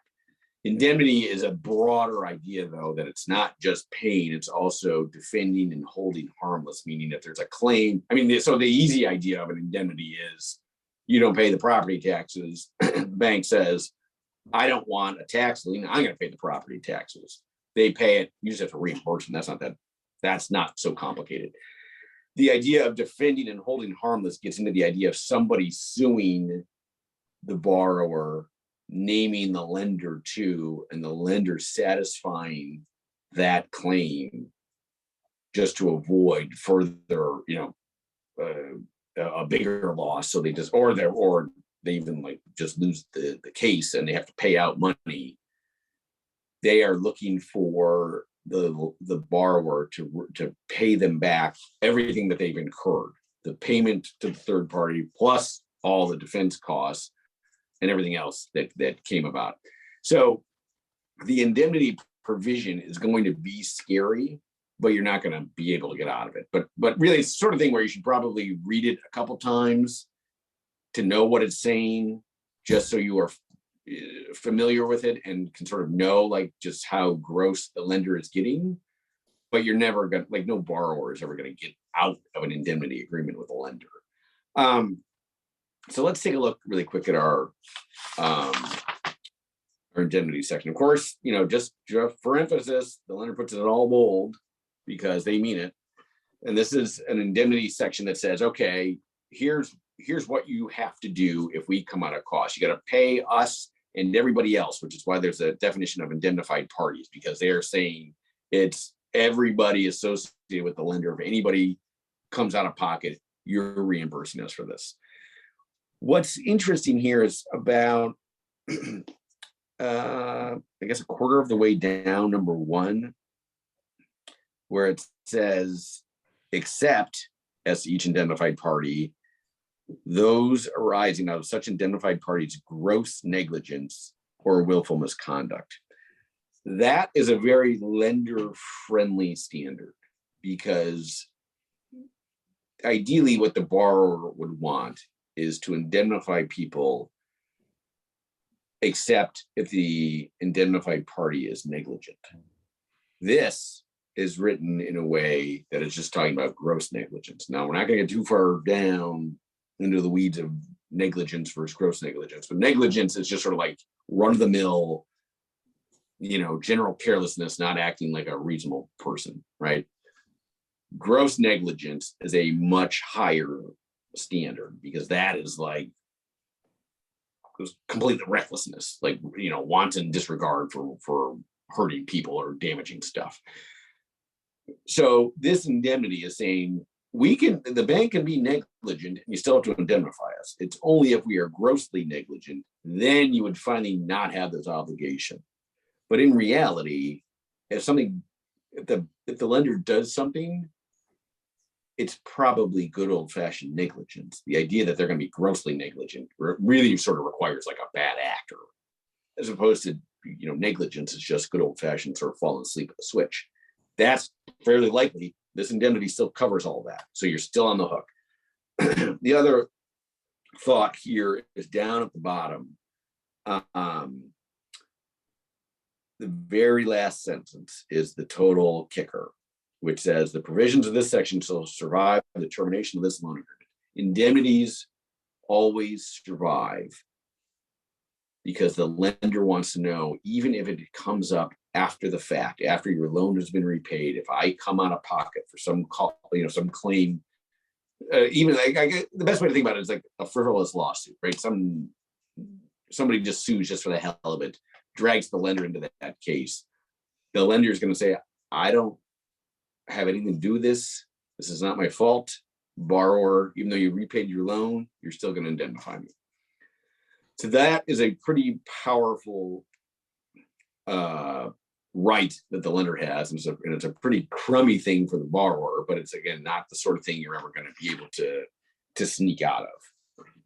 And I'll add a couple of things too. So if this were an environmental indemnity, on that issue that William's talking about, yes, that your indemnity is going to survive the term of the loan, but what you want to do with respect to an environmental indemnity is say, well, our obligation to indemnify you stops at the time that we do not own this property anymore. So let's say the lender forecloses on the property.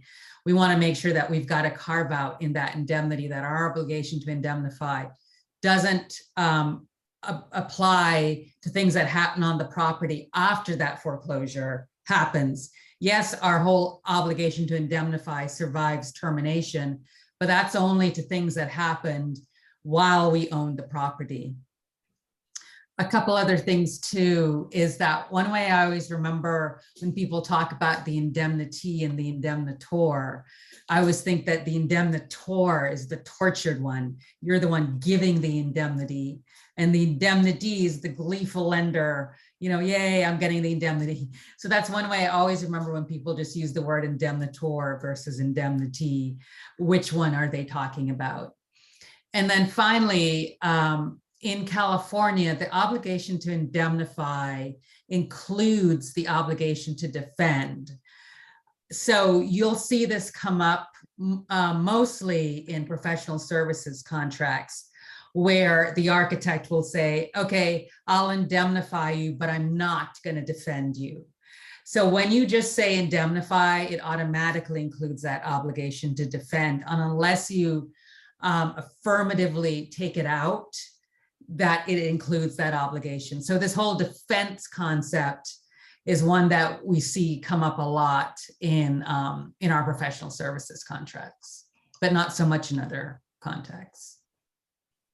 Yeah, just really quick on that idea. I mean, the sort of more interesting negotiation is, when you're talking about indemnities, is between like an architect and an owner, because there you have some parity of negotiating power, where a lender is going to say, if you don't do this, you're just not going to get the money. So like, it sort of puts a crimp on the negotiation. So I'm going to now take over from William for a bit, and I think we'll take a break at around 3 o'clock. So just to follow up on the loan agreement and just put a note that when you've got a pre-development loan, it doesn't follow necessarily a standard form that you might see with a loan agreement, because that pre-development stage is really the most risky stage in a development. And so the developer is using that money for design, construction. You're maybe just getting your land use approvals. When I said construction, I meant documentation, getting the plans drawn up. You're also figuring out your financing. So from a lender's perspective, they're giving money and they don't know that this project's ever going to be built. And from the developer perspective, same thing. And so the things that we see negotiated the most in a pre-development loan agreement are what happens if this project is just infeasible. I've just borrowed $1 million. What happens if the project can't be built? And so from the developer perspective, you really want to try and negotiate an infeasibility provision that hopefully the lender would agree that loan could get forgiven if the project's just infeasible and it's completely out of the control of the borrower. From the lender perspective, you're going to want to think about, well, I'm giving this loan, what's my security for it if it is no longer feasible? And we'll talk about security in a minute. So the promissory note. The promissory note is your promise, the developer's promise to repay that loan. It's a negotiable interest, which means it's just like money. You're saying, I'm promising to give you this money, and I'm signing this note. That's why you should only ever sign one promissory note, because it's your promise to pay the lender the money that they are owed. If you sign 2 promissory notes, all of a sudden you're saying that I'm going to pay $2 million, $1 million on each of these notes instead of just $1 million. So you only ever want to sign one promissory note. The note has all the repayment terms in it: interest rate, whether there's a late charge, what the maturity date is, whether it can be prepaid or not, where you're going to pay it. And in a minute, we'll talk about, or not in a minute, we're going to talk about recordation. So 2 thoughts to hold in your mind before we get into deeds of trust. One is that the person signing the promissory note could be different from the person signing a deed of trust. And you might hear people use the term non-borrower trustor. So it's possible where the entity who's agreeing to pay the note is different to the one whose property is at risk if that note is not paid. And then the other thing to hold in your mind, which is going to make sense once we get to the deed of trust, is that in California, a promissory note could be seen really as an obligation to pay a deficiency when you've got a real property secured loan. And that's going to make sense when we get to deeds of trust. So just looking a bit at our promissory note example here. So it's usually the shortest document in the bunch, but it can be quite hard to follow. This particular note that we have excerpted here is a construction note that converts into a permanent note. So section B in this note says that commencing on that first payment date and continuing until the amortization commencement date. So first payment date is when you start paying. Amortization commencement date is when this loan is going to convert from a construction note to a perm note. You're going to make payments, monthly payments of interest only. So typically in a bank construction loan, during that construction period, you're only paying interest, and that interest is typically held by the lender in an interest reserve. Then when you look at C there, it says commencing in the amortization commencement date and continuing until the maturity date, you're to make monthly payments of principal and interest. So it goes from an interest-only payment during construction and then for interest and principal during the permanent phase of the loan. And then the last interesting thing to look on this part of the note is that right at the end there, essentially, borrower, you're saying that how the lender calculates interest is that the lender it's final and conclusive the way that they decide it, absent their error. You cannot question what they're saying the interest payment is on that loan. Okay, so William talked about different types of loans where you've got the bank loan and then a public agency loan. And typically public agency loans are not hard payment loans. In other words, you don't pay a set amount every month. They are repaid, they're called soft loans, repaid to the extent that you've cash flow in the development. So what that means is then you've got to figure out, what does that mean? Cash flow or residual receipts. How do you define that? And so are you going to look at the operating expenses of the project versus the income, and whatever is left at the end of the day is what's the residual receipts or the cash flow. But you want to make sure, as from the developer side of things, that you're also making sure that your partnership fees and deferred developer fees and services and reserves, those are all getting funded before then you get to the bottom of what is the residual receipts that can be shared with the other soft lenders. You've got to look at it with respect to your partnership agreement as well, to make sure that there's some sort of coordination. But at the end of the day, these loan documents take precedence over what's in your partnership agreement. So you can negotiate your partnership agreement all you want, but if what your loan document says is something completely different, that's going to control over what's in your partnership agreement.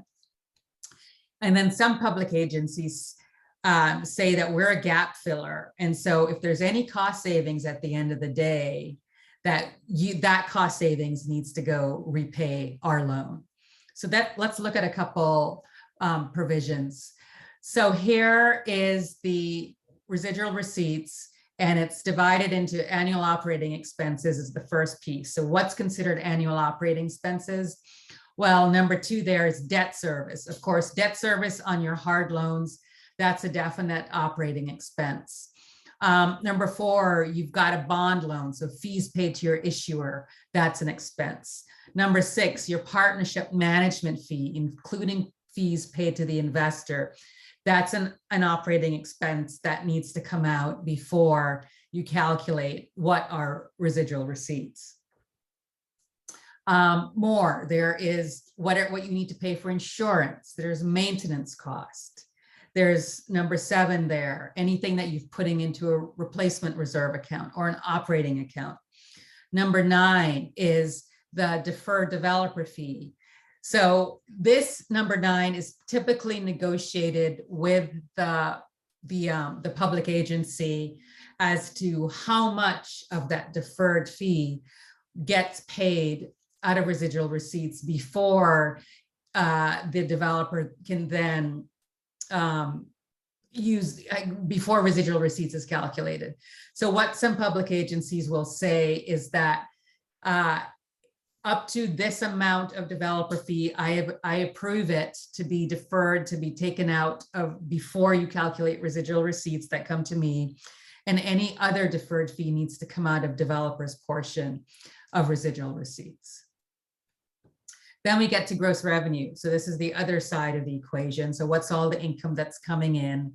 You've got all your rents, your Section 8 payments.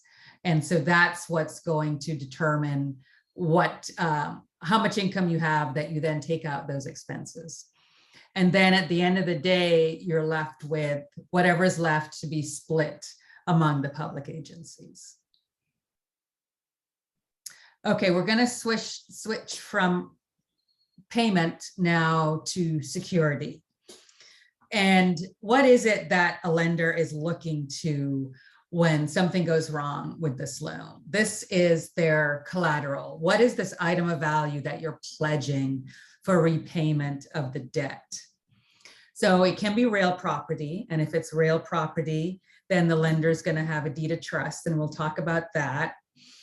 It can be that when we say fee interest, we mean you own the property outright, or it can be under a ground lease. It could be that you have a ground lease on this property and that the lender's security for its loan is your ground lease, is the developer's ground lease interest. When you have a ground lease, those deals become much more complicated, because then the lenders on that deal are going to want to make sure that that ground lessor ability to terminate or call a default on that loan on the ground lease is severely restricted, because that's their security for the loan. It's that leasehold interest. So they want to make sure that it's not going to go away. Personal property. This is things other than the land. And the way that gets documented is through a security agreement. And then I was saying pre-development loans now. Pre-development loans are made typically before the developer owns the property. So what can a lender take as security for that loan? Typically, they're looking at whatever the plans and specifications are that their loan is going to fund. And then if there's a purchase agreement, they might also take an assignment of that purchase agreement. All of this to say is if there's a default and this project that doesn't go forward, they can essentially go step in the shoes of the developer, take over the purchase, and take the plans and specs. The calculus that lender needs to make is, well, if this developer can't make it work, what does that say? Maybe this thing really isn't feasible, and how much is this security really worth to me? So the deed of trust. The deed of trust, it's never just called deed of trust. It's always deed of trust, security agreement, fixture filing, assignment of rents. And that's because it's representing all these different forms of security that the lender is taking for its loan.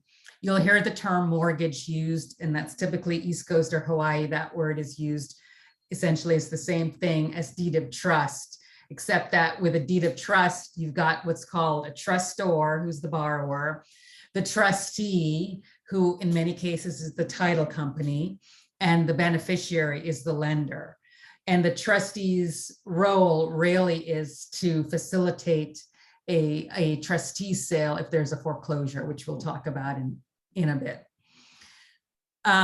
In terms of so we said deed of trust is for the land. When it says security agreement, it's talking about personal property.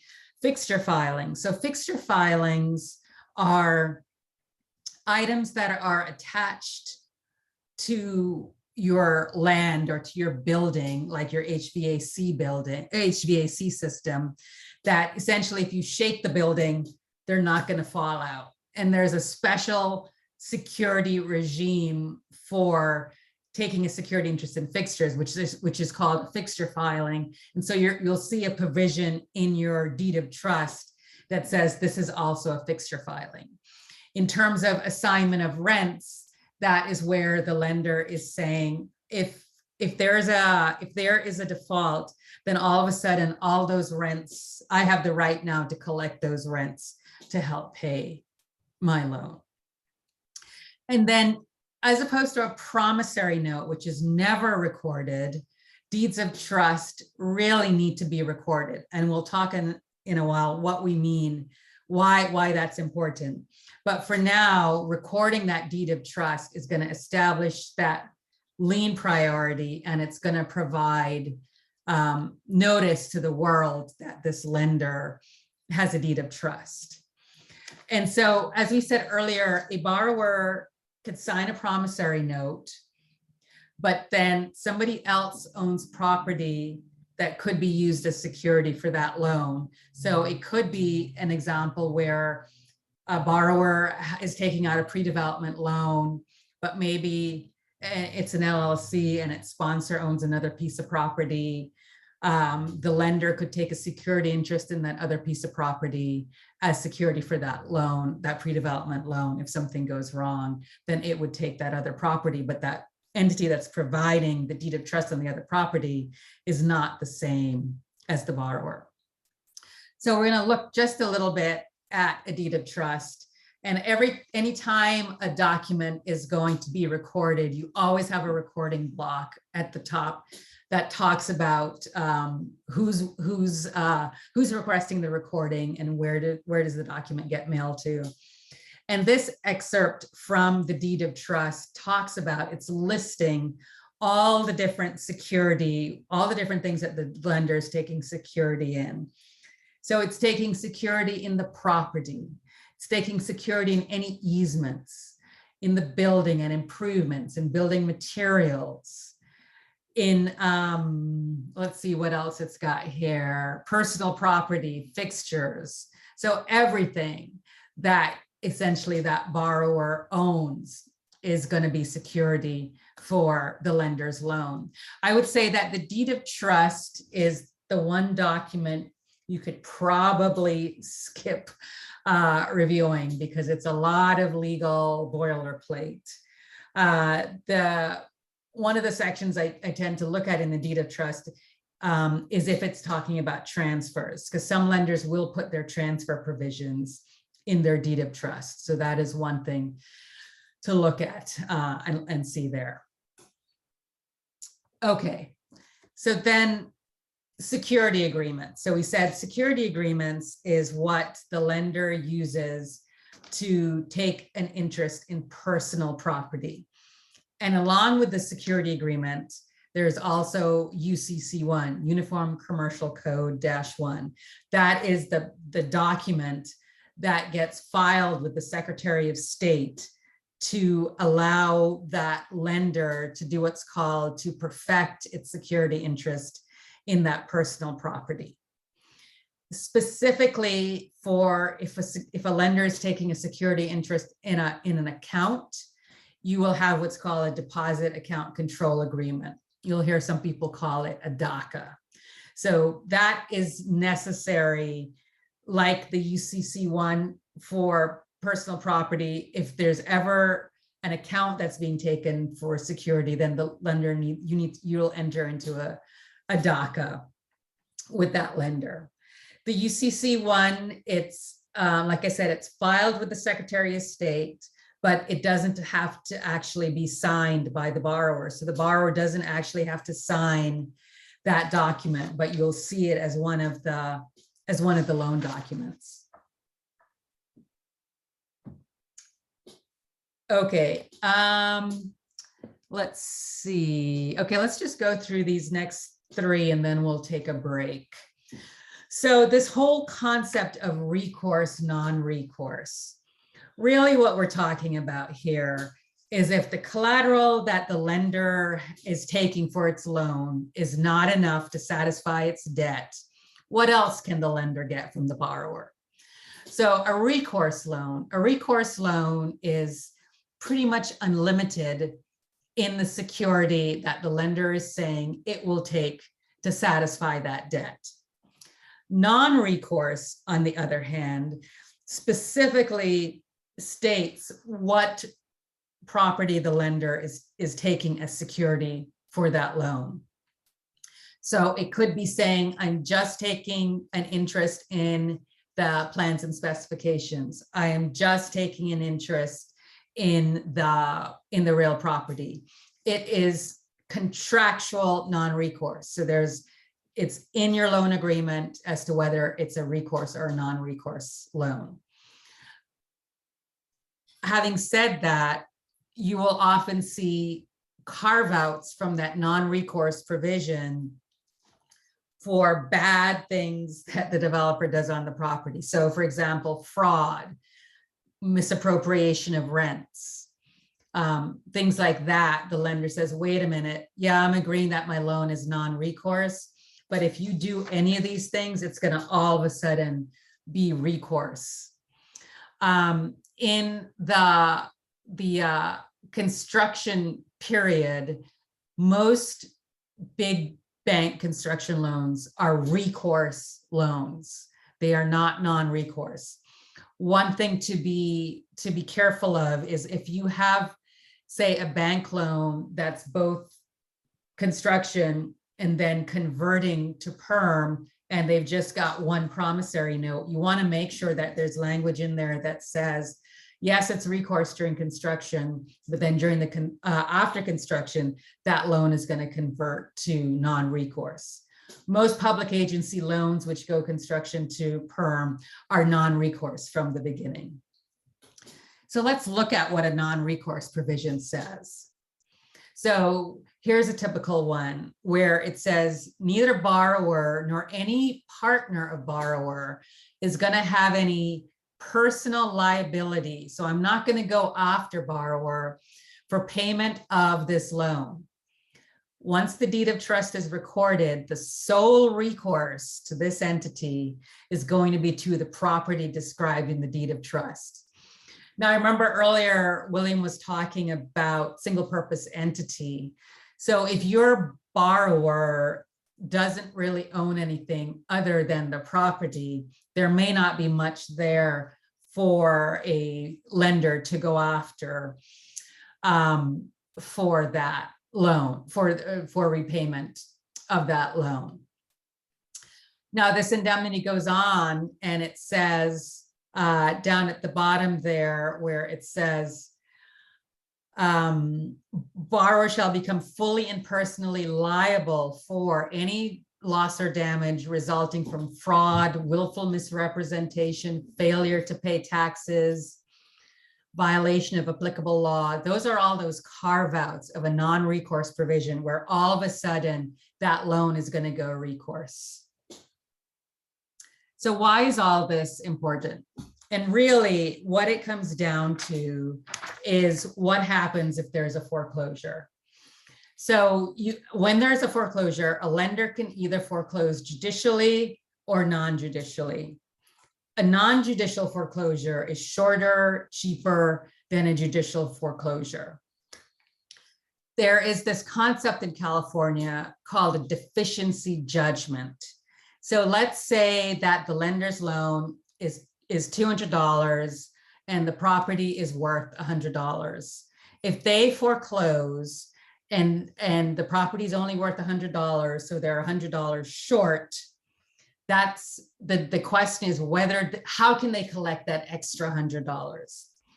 If a lender forecloses non-judicially, the California legislature has said, yeah, you get to be able to do this shorter process, but you cannot get a deficiency judgment.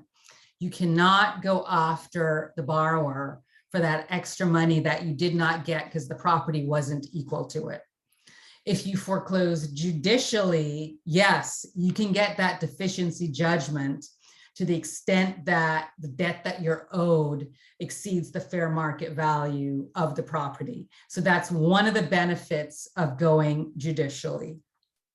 Now, if you have a contractually non-recourse loan with your lender, there's no reason for them to forego judicial because they've already contractually agreed as to what the security is.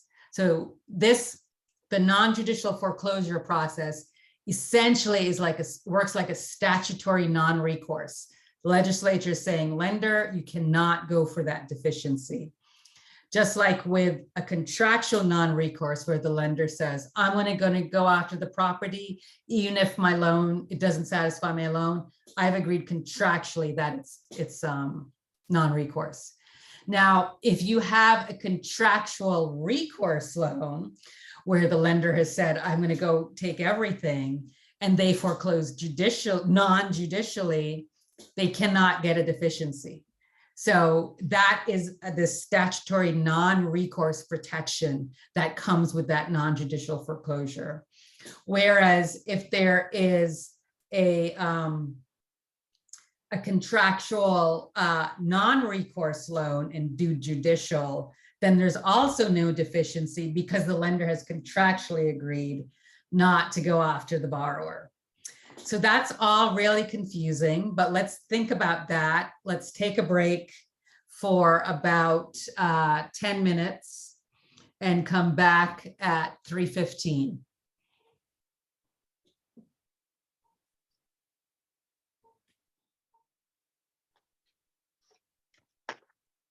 All right, William, you ready to take back the reins for a couple slides?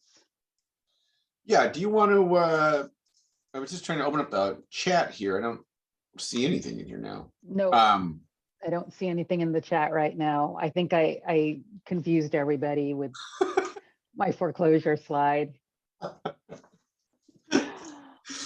Well, I guess one thing I should mention is that I will be at Housing California tomorrow, and Goldfarb and Lippman will have a table.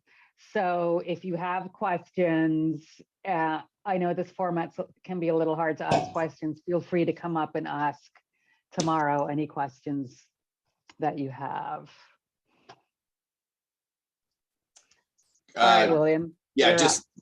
I was just going to say, so the foreclosure concept is definitely like super confusing. So, but on a certain level, the take home message is really like, it's bad news for the borrower and you've lost all control of what happens next. Like the lender just decides what they're going to do in terms of like how they effectuate the foreclosure. You don't have a say in any of that. You're just hoping it, ends quickly. But also, William, to add to, people when people talk about recourse and non-recourse and don't necessarily understand what it means. And I guess one takeaway is that even if you have a recourse loan in California, because non-judicial foreclosure is so much more cost effective in the way that most lenders go, that statutorily there's this non-recourse protection built in, because the lender cannot go after you for more than what the property is, even if they have a recourse loan and if they foreclose non-judicially. Okay, that's all I'm going to say. All right, no more. It's killing us not to talk about foreclosure more, but we will move on. All right. So if you remember, we started this a long time ago talking about 4 critical documents. We're finally to the 4th one, which is the regulatory agreement. This is a document unique to public agencies in the affordable housing world. Banks aren't necessarily in the interest of tying up the use of the property long term. They don't really care. They want their money back. Public agencies are the ones that are dictating, whether or not you have a regulatory agreement. Excuse me. The regulatory agreement, unlike the deed of trust, which you can skip, the regulatory agreement does get recorded, but you cannot skip. This is a critical document because it gets recorded and it governs this project and what it can and cannot be used for the entire term of that regulatory agreement. Meaning, if you sell this property tomorrow, the regulatory agreement stays on title and lives on. So this thing is a critical document to make sure it's right. If for no other reason, it gets recorded and you can't just fix it if it's wrong. Stuff in the loan agreement, anything that's non-recorded, we can, with enough paper, we can fix anything. This document gets recorded and is written in stone. There is a question in the chat. Hang on one second, I just lost it. Shoot. Oh, yes, I see it now. Can you explain fee versus leasehold interest for deeds Why of don't, trust? Isabel, why don't we do that first? Because it's ties back to the deed of trust. And we can go back to the regulatory agreement. Yeah, I'm just wondering, I'm going to put a note to talk about it when we get to documents affecting title. Okay, that's fine. Yep. Okay, so we'll come back to that question, but if you guys have others, throw them in there. Okay, so the regulatory agreement is going to set forth the use, what you can use this for. It's probably going to set forth the rent limits and the income limits and all sorts of other stuff. Why don't we get right into it and see what one looks like. So this is just a sample. The regulatory agreements can look any number of ways and their length can be all over the map. The City and County of San Francisco has their standard regulatory agreement is about 3 pages. Bond regulatory agreements or other public agency regulatory agreements can go on forever. This one wasn't short.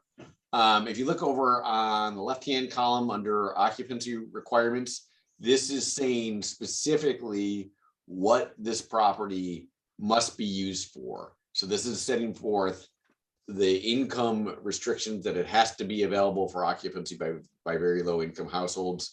Then it goes on 1.1b to nail you with a senior occupancy requirement as well. So it's even more restrictive. It is not just talking about income and rent limits. It's also talking about a targeted population that must be served. And then just to sort of bring it all back home with our indemnity, if you look closely in 1.1b, there is an obligation to comply with all sorts of fair housing laws. And then it goes on to say the developer provides a copy of the age verification documentation it uses. And then the kicker really is that the developer indemnifies the city for any claims related to fair housing issues.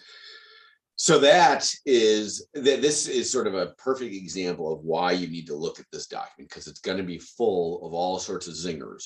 The easy stuff is sort of like knowing what you've agreed to in terms of your occupancy restrictions and the rent restriction. The harder stuff, though, is like down below where it says city approval of rents, that they get to tell you whether or not they approve of the rents. In 1.1 income certification on the right, that one says specifically how you are going to certify what people's income, and what you can use as proof. So there's going to be all sorts of things in here that you're going to have to live with, and any future owner is going to have to live with.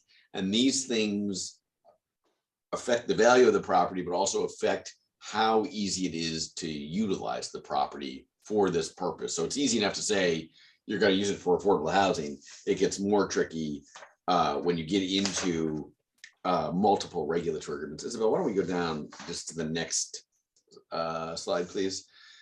So the regulatory agreement can cover all sorts of stuff: reserve requirements, annual budgets and reports you got to give to the agency, inspection rights of the public agency, their right to remove the property management company if things aren't going right. There's all sorts. Actually, Isabel, let's get started. Let's go back for one quick sec. One thing I did want to highlight in this, in 1.1 income certification on the right, if you see that very last sentence, compliance by the developer with the income certification requirements of the bond regulatory agreement shall be deemed to be compliant with the requirements of this section. That's something that's ideal from the borrower's perspective, to at least get people to start agreeing to, they all have similar requirements. We want to make sure we can satisfy everybody with the same pieces of paper. That idea, though, okay, so we can go one more down now, please. That idea, though, about trying to keep things consistent it's one thing when you're talking about income certifications. Other things are driven by statute. So what the public agency is required to use in terms of like how they calculate income, that might not be so easy to just get everybody to just defer to the TCAC regulatory agreement. If they can, great. If the public agency's funding source says by statute, here's how we calculate rent and income, and it's not the same, that is a difficulty you're going to have to live with, and you're going to have to figure out like, okay, what, how low are our rents actually required by this specific regulatory agreement? So this definitely is one that requires borrower attention and focus, because there's going to be stuff in there that only if you can live with or can't live with. And one thing about the idea of the removal of the property management company, that is a pretty big time right that a public agency will have oftentimes in their regulatory agreement. And that is because, again, they're not necessarily hell-bent on getting their money back. They're hell-bent on having happy neighbors. And they don't want to have people come into the city council meetings complaining about the crappy project. That's why that right lives in the regulatory agreement, and it's a pretty powerful right. We'll get into a little bit more about priority and subordination to regulatory agreements, that sort of stuff in a couple of minutes. But again, the take-home message on regulatory agreements, they're recorded. Unlike the deed of trust, this is a must read, because the deed of trust is really a tool to secure debt. This thing is a contract that gets recorded on title and can cause chaos if it's not done right. Okay, let's keep moving, Isabel. Okay, so that was however much time on 4 documents. That is the tip of the iceberg. That's the bad news. The good news is we can cover all the other documents lickety split. So you have those 4 big ones. Then you have a whole nother set of, when the bank lawyer sent out their documents, there's like 30 documents attached. It's not just the 4. So Isabel hates the fish. I don't remember when we created this PowerPoint, but for some reason we can't turn off the fish. All right, let's go. We have to deal with it. So outside of the primary loan documents, the next most important document is a guarantee. A guarantee is an incredibly powerful document because it binds a third party to perform obligations of another. This is where our distinction between sponsor and single asset entity and all that stuff sort of collapses onto itself, because the guarantee is going to be made by a guarantor who has real assets. There's no point in having a guarantee from somebody who can't live up to the obligation. So this is where the sponsor does get pulled back in. No, despite all of our fancy entity structuring, the guarantee is where that comes to a screeching halt, because this is where the sponsor is put on the hook to guarantee the borrower's obligations. So a guarantee can be secured. You can provide some kind of collateral to back up the guarantee, or it can be unsecured. It can be a promise that you're going to do this stuff. And you can guarantee virtually anything. You can guarantee payment of a debt. You can guarantee performance of obligations. You can do whatever, the sky's the limit in terms of what can be guaranteed.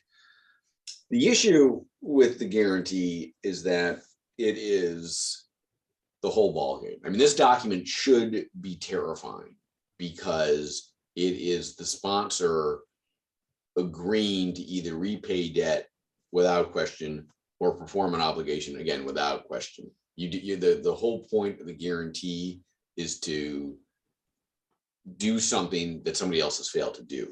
Now, in terms of like review, there's not a heck of a lot a borrower can do. You're either making the guarantee or you're not.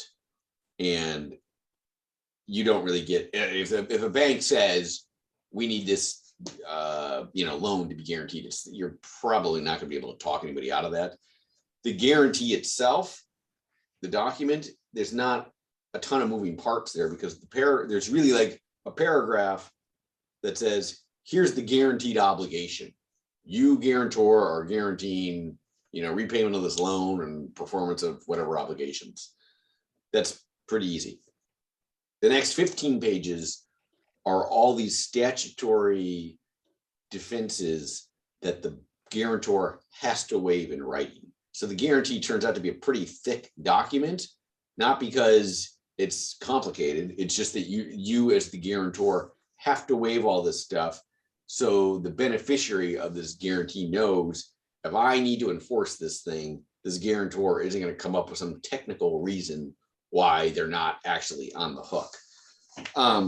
The other thing to keep in mind in terms of guarantees is that these things, like an indemnity, don't tend to go away. They only go away when the underlying obligation is satisfied. Meaning if you're guaranteeing repayment of a loan, that obligation remains in effect until the loan is repaid, even if the party you were guaranteeing sells the property or transfers the loan. That's where things can get totally hairy, is that if you as the guarantor don't control the borrower, you could be in for a world of hurt. And again, if we start taking our various pieces of the puzzle and putting them together, how does this totally go wrong? It goes totally wrong if you have, again, in our limited partnership,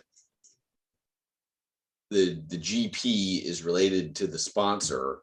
The sponsor, signs this guaranteeing guaranteeing the obligation of the limited partnership. If the GP gets kicked out of the partnership for some reason and is removed, that doesn't end our guarantee. Our guarantee is still out there. And at this point, we're guaranteeing obligations to people we don't know. So go ahead. I was going to say, I would add to that, William, though, whenever I'm reviewing a partnership agreement, I always ask to put in a provision that says, if that GP gets removed, if the GP that I'm related to gets removed, then my guarantee stops as to anything that happens after that GP is removed, but it does stay in effect for things when the GP was in there. So it goes on for that purpose, but it terminates once the GP is gone, if they're related to me. But that is a totally variable response. Correct. Some banks or lender or investors will be reasonable about it, and others will say, screw you. If you get kicked out, you're still on the hook. So it is sort of funny that, like, going back to that idea of the sponsor and all the entities we were talking about at the beginning, the guarantee, like, is just another piece of paper that's like thrown into the mix of all these other pieces of paper. And yet this is essentially, the entire deal rests on this. If things go wrong, the guarantee is the first document the bank goes to, because they don't have to, like, all that stuff Isabel was going through about the foreclosure and rights and all that stuff. None of that applies to the guarantee. Guarantee is just a contract that says you're going to do this come hell or high water. Right. So it is bad news if somebody's enforcing a guarantee. Okay. A couple things to add to, there's this concept of a sham guarantee where you cannot guarantee your own debts. So for example, the general partner cannot guarantee the debts of the partnership because the general partner is already on the hook for those obligations.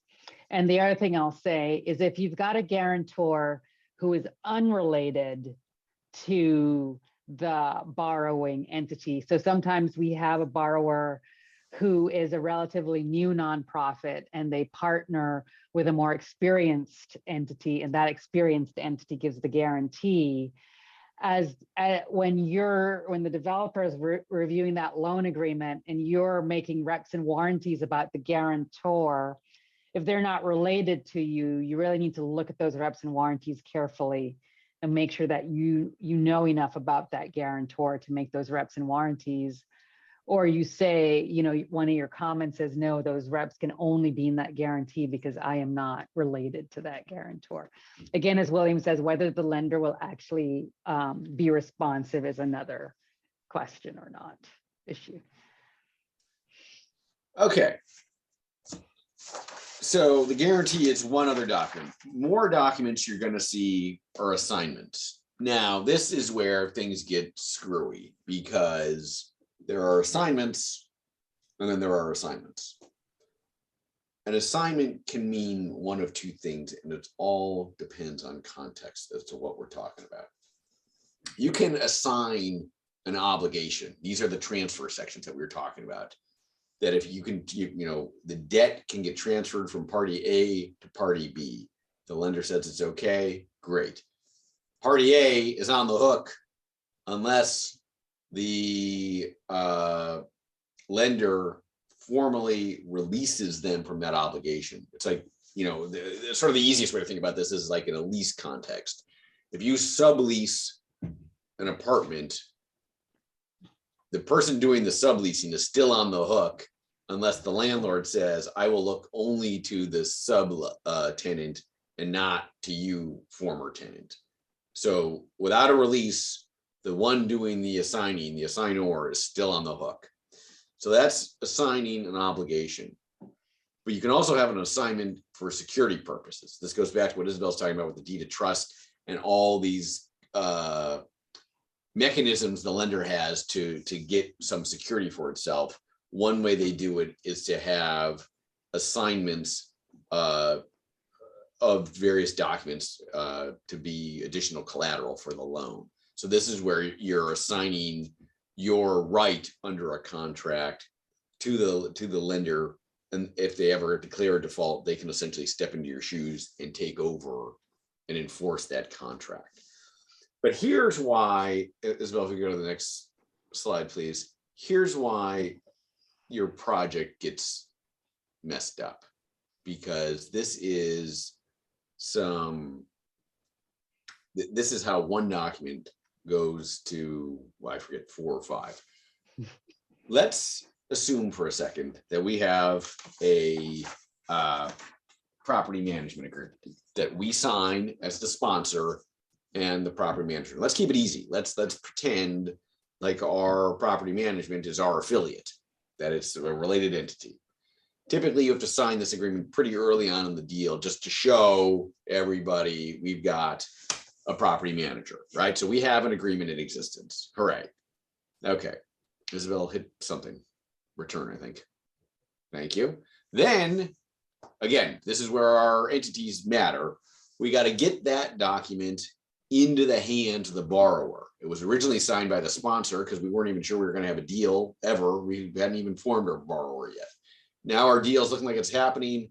We have to assign this contract, this obligation from the sponsor to the borrower. So now we have another piece of paper signed by sponsor, borrower, and property manager, because the sponsor's assigning, the borrower's assuming, and the property manager is consenting, knowing I'm now in a contract with the borrower, not the sponsor.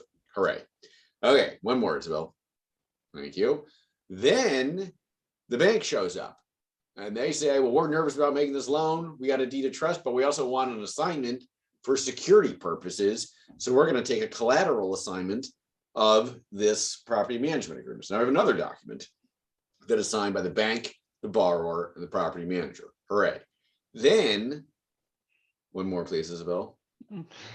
Thank you. Then the investor shows up and they say, well, we weren't around when you signed this property management agreement. We don't really like all the terms. So here's this addendum we expect to be signed and attached to the property management agreement. So here we have a whole nother piece of paper added to the mix. So you go from one document to 4. And again, you could have any number of lenders asking for a collateral assignment. So this is how deals get out of hand in a hurry. There's just a ton of people, there's a ton of paper flying around. And ultimately, sort of knowing what people are talking about all depends on the context of, if somebody says, well, I need the assignment of the property management agreement. What are they talking about? Are they talking about the assignment of the obligation from sponsor to borrower? Or are they talking about some collateral assignment? You're really going to know that answer based on the context of how they bring it up. So there's going to be a zillion assignment agreements out there because you're assigning both obligations and you're assigning for collateral purposes, because it's not just the property management agreement, it's a construction contract, architect agreement, all sorts of stuff. Okay, Isabel. Thank you. Then there's all these other documents. Now don't worry, we're not going to go through all these gory details. These tend to be shorter, but they are more deal specific in terms of like, okay, what else is going on out there? I mean, the environmental indemnity, even though you have all that stuff in the loan agreement itself, this is where the lender says, okay, great. I'm glad the borrower, the single asset entity, is telling me all this stuff. I want an indemnitor, essentially a guarantor, to tell me all the same things and to protect me if I ever have any sort of exposure on an environmental claim.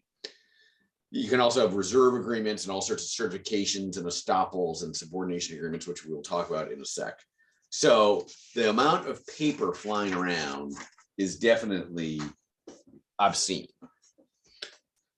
Then if you have a 4% tax credit bond deal, you're going to have a whole nother slew of papers from the bond perspective.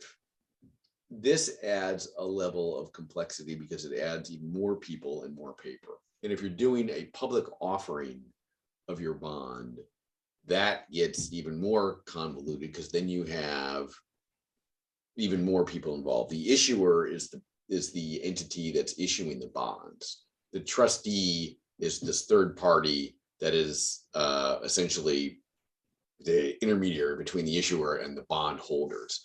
The underwriter is the entity that's, you know, essentially making sure that the bonds can be repaid and making them, figuring out the rating and all that jazz. The agent involved and the borrower, everybody, like this is just a bunch more stuff sort of pressing down on this deal of like, there's just more paper and more things that have to be read. In terms of like what to focus on, the continuing disclosure agreement, the preliminary official statement, those are like deal specific documents that are going to be based on the facts of the deal. So those definitely have to be read, because that's going to be like an entire document of just similar to the reps and warranties in the loan agreement. A borrower just making a bunch of statements about itself, the project, and other things that everybody's relying on. So any bond deal is it takes a complicated real estate transaction and makes it even more complicated. Just because the amount of paper flying around is exponential. Then remember, this is everything we're talking about are loan documents.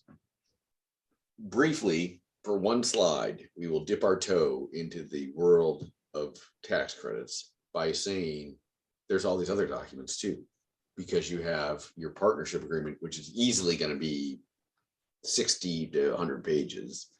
You may or may not have a separate option and right of first refusal agreement that deals with the buyout at year 15.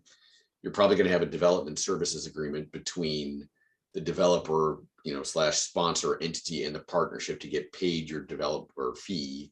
You may have separate fee agreements for like partnership management duties and that kind of stuff. You're going to have a separate guarantee. Again, the guarantee we were talking about 2 minutes ago was the one in favor of the lender.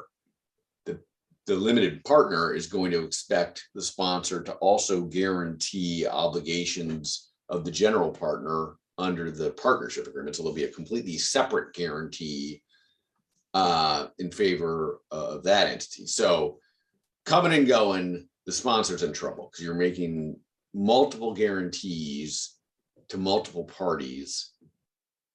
Your job is to sort of to make sure all these agreements tie together and work together, right? So like we have not committed to something in the partnership agreement that completely violates what we've said in the loan documents or vice versa. I guess, Isabel, what do we see? I don't see any questions in the chat. No, not What's just still that same one, which I'm going to answer. Okay. So yeah, so why don't we, I mean, that is the rest of the pieces of paper floating around out there. So based on that, now that we got all our documents under control, now we can start talking about how do you get from pieces of paper to a closing. Yeah.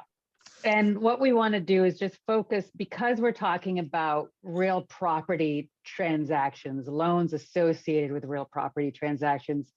We also just wanted to talk a bit about the documents that come along with that type of transaction. So you're buying a piece of property in order to build your project on, the developer is. And so you most likely had a purchase and sale agreement to buy it. If you're buying it from a public agency, or if you're a public agency here selling piece of property, you'll often see the purchase agreement called instead a disposition and development agreement, sometimes an owner participation agreement, sometimes just a development agreement, which is really just a purchase and sale agreement for a public agency. In terms of transferring, the actual document that transfers property, that is a grant deed. And on that grant deed is going to be recited what is the transfer tax amount that will be paid when this property gets transferred. Then we've got a ground lease. So when we talk about fee versus leasehold, the word fee means that you own everything in having to do with that property. That property is just sold to you. Like when you own your house, you know, you own the land, you can dig in it, you own the house, you own the dirt, you own everything. And so that's like the big box. Then you get a box that's a little bit smaller, and that's a leasehold interest. Now, when people talk about a ground lease is a specific kind of lease that is in California greater than 35 years. And a leasehold greater than 35 years essentially is like it's transferring fee interest to that property. So when you build your building on a ground lease, you are essentially responsible for all of that property. And if it's a tax credit deal, you're going to want to make sure you have language in that ground lease that says, even though I only have a leasehold interest in this land, I own all the improvements that are going to be built or are built on that property. So a leasehold is a smaller interest than a fee interest. But when we're talking about a ground lease, which is 35 years or more, it is essentially fee interest being transferred, but you're subject to this ground lease agreement where you've got a lessor and you're the lessee under that lease. At the end of a ground lease, the property and improvements all go back to that lessor. So at the end of the ground lease, you don't own anything. It all goes back to the lessor. And that's why in a typical deal, all your lenders are going to want to make sure, if their securities at ground lease, they're going to want to make sure that that term of that ground lease is long enough so that that lease is in effect while their loan is still in effect. So we went to the ground lease within the fee, and then within that, even smaller kind of property interest is an easement. And an easement is, say, the right to use a piece of your neighbor's property for parking, as William had mentioned, or it's an easement granted to the utility company to go put utilities into your land. So it's a property right that's going to show up on title. Ground lease is going to show up on title as well. As I said, it's transfer anything greater than 35 years is treated like a fee transfer. So an easement will show up on title as well. A license is the last thing, which is not referenced here, but you can also have a license to go on and use property. And a license is not a property transfer. It's a personal interest, personal to you. You have this right to go onto the property to do something. And it doesn't transfer that sort of property. interest. Okay. Now, we've been talking about documents getting recorded against title. And there are two reasons why people record documents. One is to put the world on notice that you have this document out there. So notice, and what the law uses the term constructive notice. Constructive notice is provided when a document gets recorded. So by the fact that a document is recorded, you are deemed to have notice of that document, even if you don't know anything about it. So you're on constructive notice that that document is recorded. That is versus actual notice, where you actually know about this document. When you are recording documents, it needs to be acknowledged by a notary. And even through all these COVID times, you still need a wet signature in order to record documents. You cannot do DocuSign or PDF if you're recording a document. An unrecorded document, though, is still valid between those parties to the document who have actual notice of it. So it's still valid to those parties, even if it doesn't get recorded, if you've got actual notice on it of it. It just doesn't put the world on notice. And next slide will explain why that's an important concept. So documents that you'll see recorded against title, if you haven't paid your taxes, you're going to see a tax lien. Mechanics lien, we're going to talk about in a bit. Easements, regulatory agreements, as William talked about, deeds of trust, and then leases. So then priority. Priority is the second reason why documents get recorded. So California is a first-in-time jurisdiction. So if you are the first you record your document before any other documents without notice of there being anything else on title, then your document has priority over those that follow. So let's say you and a lender sign a deed of trust, and because you sign it, you have actual knowledge about it, actual notice, but that deed of trust never gets recorded. Another lender coming after that has no notice of that deed of trust, records their deed of trust. So their deed of trust is considered first and has priority over anything that follows. The caveat to this is mechanics lien, which we'll talk about in a sec. So as always, somebody wants to be in first position. And this is where subordination agreements come in. So as I said, the first in time has priority over anything recording after that. So you go out and you get your loan from the county to buy the property, and that loan is on title. Wells Fargo comes and gives you a construction loan and says, wait a minute, I need to be in first priority. So what you do is those parties are going to enter into a subordination agreement to reorder that priority. Why that's important is that if a lender has its deed of trust ahead of another, if there's a foreclosure, that lender who's in first, if they foreclose, they wipe out all those deeds of trust that are junior. So they take the property not subject to all those deeds of trust. They get wiped out.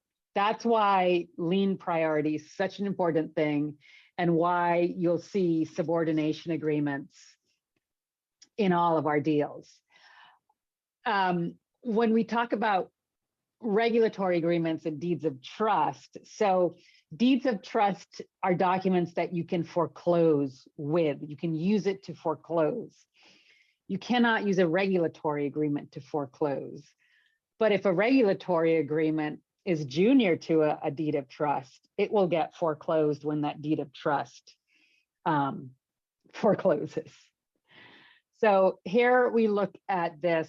This is a bit of an unusual subordination agreement, but we wanted to use it because what it does is it includes all the lenders in one document. Typically, you'll have a city subordination, a county subordination. This is one of these all-encompassing subordinations that all the lenders enter into. And that number 2 there is where all the lenders are agreeing, okay, here's the priority of our documents. So you might say, well, when we record our documents, and we'll talk about escrow instructions in a bit, and it says this document is ahead of this one, this document is ahead of that, for loans that are recording at the same time, why do we need a subordination agreement? Because here, this is talking about loans that are recording at the same time. Why do we need a subordination? And that's because in these days when documents are recorded electronically, they essentially all are ending up with that same time of recordation. And so the bank wants to be doubly sure that even if the county is recording at the same day as the bank, that the county is junior. Now that's a bit facetious because the bank actually wants a little bit more than that. What they want from the county essentially, or the city, to kind of give up all their rights with respect to their loans. And so a bank subordination tends to talk about a lot more than just lien priority. So William and I, in addition to representing developers, also represent junior lenders. And a subordination agreement is one of those documents that the junior lender has to pay pretty close attention to make sure they're not giving up too much to the bank when they sign that document. Hey, Isabel, just really quick on this one. If I'm doing my counting correctly, there's 7 loans on this deal. So this definitely, if anybody thought we could get away without a subordination agreement, I think this deal, if there was ever a deal that probably needed a sort of master subordination agreement for everybody, this is when it makes sense, when you just said there's just too many moving parts here. And probably what happened is the bank either said to one of these lenders, like, you need to sign a subordination agreement. Then everybody just decided this will be way easier to just have everybody on one rather than have 7 different ones floating around. Yeah, and I'd say it's pretty typical to see city and county ahead of HP to be pretty junior. Delivery assurance, those delivery assurance deeds of trust that you execute when you're getting a permanent loan. It's essentially a mechanism for that permanent lender to make sure you're going to take their loan. That's typically subordinate as well. And then any related party sponsored GP loans are always pretty much the last, because nobody's going to take senior to a loan that's related to the developer. And just one other thought here really quick. The subordination agreement, the reason we put this in here was that this is really all it has to say is 1 and 2. And that's 1 page. And yet subordination agreements go on forever because banks use it as their opportunity to just cram down a bunch of other things on all these junior lenders, including like the idea of like a standstill, which is the idea of like you cannot declare a default or enforce any of your rights after a default unless I say it's okay. That is not an essential part of a subordination agreement. It's just a lender saying, I have the ability to require this, so I'm going to require it. Okay, so a little bit about mechanics liens.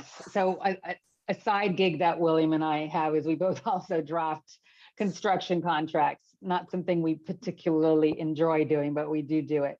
And so mechanics liens, that issue intersects with loan documents because a mechanics lien has this special priority where the legislature has decided that for people who are providing services or materials to a job, they need to have a way to get paid. They don't have that deed of trust mechanism. So it's created the mechanics lien scheme. And with a mechanics lien attaches as of the commencement of visible work. The fence goes up, the trailer goes up. Even if the sub doesn't come on the job for 60 days, their mechanics lien can relate back to the commencement of work. Now, and that's why lenders get really nervous about mechanics liens, because if that mechanics lien gets recorded before their deed of trust, all of a sudden that mechanics lien has priority over their deed of trust, because statutorily it can relate back to when work commences. When a job begins, you're going to get these pre-lien or 20-day notices from subs, and those allow the sub to be able to file mechanics liens. If they haven't given you that notice, given the developer that notice, they cannot file a mechanics lien. The reason why they're called 20-day notices is because they relate back to the last 20 days of work. So for example, if a sub is smart, they're going to send you a lien, pre-lien, as soon as work begins. But if they forget, their lien can only go back to the last 20 days. A mechanics lien can be filed up to 90 days after completion of the work. But if the owner files a notice of completion within 15 days of completion and gives a copy of that notice within 10 days to subs and GC, it shortens the time that a GC can file a lien to 60 days and 30 days for a sub after completion of the work. Just remember that subs can record a mechanics lien after their piece of the work is finished. They don't have to wait for the entire work to be done. So if you're building your project, you always want to get lien waivers from subs to say that if I get paid this amount of money, I waive my rights to file a lien. And there's a specific statutory code section that the lien has to look like. We also recommend that developers record their payment performance bonds when they are doing a construction deal. And so payment performance bonds are something that the contractor gives you where they're guaranteeing the performance and the payment of the subs. There's a code provision that says, owner, if you record those bonds, then it's going to limit the amount of liens that a sub can file to the actual amount of the construction contract. Otherwise, what the statute says is a sub can lien your property for the reasonable amount of the work that they're done or the amount of their subcontract, regardless of what the GC contract says. So we always think it's a good protection. It also gives lenders a protection too, that recording payment performance bonds is something to do. All right. So we're gonna finish up here with title. And so you're buying property, so you wanna get a preliminary title report that's gonna show you what documents are recorded against your property. It's gonna tell you if it's a fee you own or a leasehold or what the current owner has. It's gonna have exceptions listed on that preliminary title report as to things that the title company is not willing to insure. And there are some things that may be on title, but don't show up as an exception because the title company is willing to give you insurance over it. In other words, a preliminary title report does not show you every single thing that's on title. It's an offer to provide title insurance from a title company based on these exceptions that they're willing to insure over or not. So this is kind of hard to see. This is the front page of a preliminary title report. It's dated as of a certain date. So it's saying, as of this date, this is what title looks like. And it says, please read the exceptions and the exclusions. Their notice of which matters are not covered under the terms of a title insurance policy. Okay, so exceptions. I was talking about exceptions to title. So when you're representing a lender or the borrower, you want to see what are these exceptions. You want to request copies. These days, preliminary title reports are all what are called hyperlinked. So if you click on the link, you can pull up what those exceptions are. Some of them can be removed because they're old, they're no longer in effect. Some of them can be essentially written over through an indemnity or an affidavit or endorsement given by the developer. Let's look at, here is an example of a preliminary excerpt from a preliminary title report. And so here it's saying, okay, we will give you title insurance, but here are these things that are on your property that we cannot tell you are not. So number 2 there, you've defaulted on your taxes. That's a lien that's due right there. Number 3, somebody gave an easement to the city for a public street. That's going to affect this property, and there's nothing we can do about it. There's a deed of trust that's on there for $5 million, and that is an exception to title that's on there.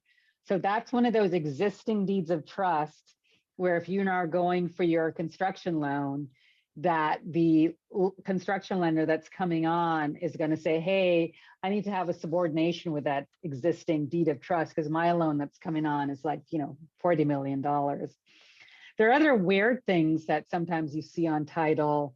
Like, for example, if you're a lot of times I represent a lot of housing authorities, and sometimes they'll own property that hasn't transferred hands for 50 years, and then you've got these incredible racial covenants that are on title prohibiting what that property can be used for. Now, there has been legislation passed that essentially makes those covenants null and void. But if you're doing a HUD deal, HUD is going to require you to go through a specific process to make sure that those covenants are removed from title. One more thing to point out too is you need to look at the easements that are on the property. We've had a situation where there was a gas easement that was running right through the middle of the property, which meant that building could not be built unless that easement was removed. Okay, so we've got the prelim. Then you hear people talk about the pro forma. And so lenders when they're going to give their loan, they're like, okay, that's all well and good that prelim is showing what the current state of title is. I want something that shows me what my title is going to look like after we close the loan. And that's what's called a pro forma. So the pro forma is going to show what these policies are going to look like. So there are different types of policies, but first, a title insurance policy, owner's going to get it. And if you've got an investor, they're going to have pretty stringent requirements. And then each lender is going to get it. From the owner's perspective, it's protecting you against a loss, essentially, if somebody else owns this property. From the lender's perspective, it's protecting their lien priority. It's protecting their lien against the property. There are with a title insurance policy, if you get it on January 1, and then on January 15th, a new loan is put on, that policy does not cover that loan. That policy is only going to cover that date in time when you close the deal. In terms of what it costs, typically the lender or what is the amount of coverage you're getting. For the lender, you're getting the coverage of your loan because that's what you would be out if for some reason your loan wasn't in the position you thought it was, borrower didn't own the property. And for the owner, your liability amount is your debt plus your equity. Even though your equity sometimes takes out some of your debt, it's pretty much that you'll find that liability amount equals debt plus equity. Now, sometimes you'll hear people talk about, oh, you know, we're gonna close this deal on a gap. And so what do they mean by that?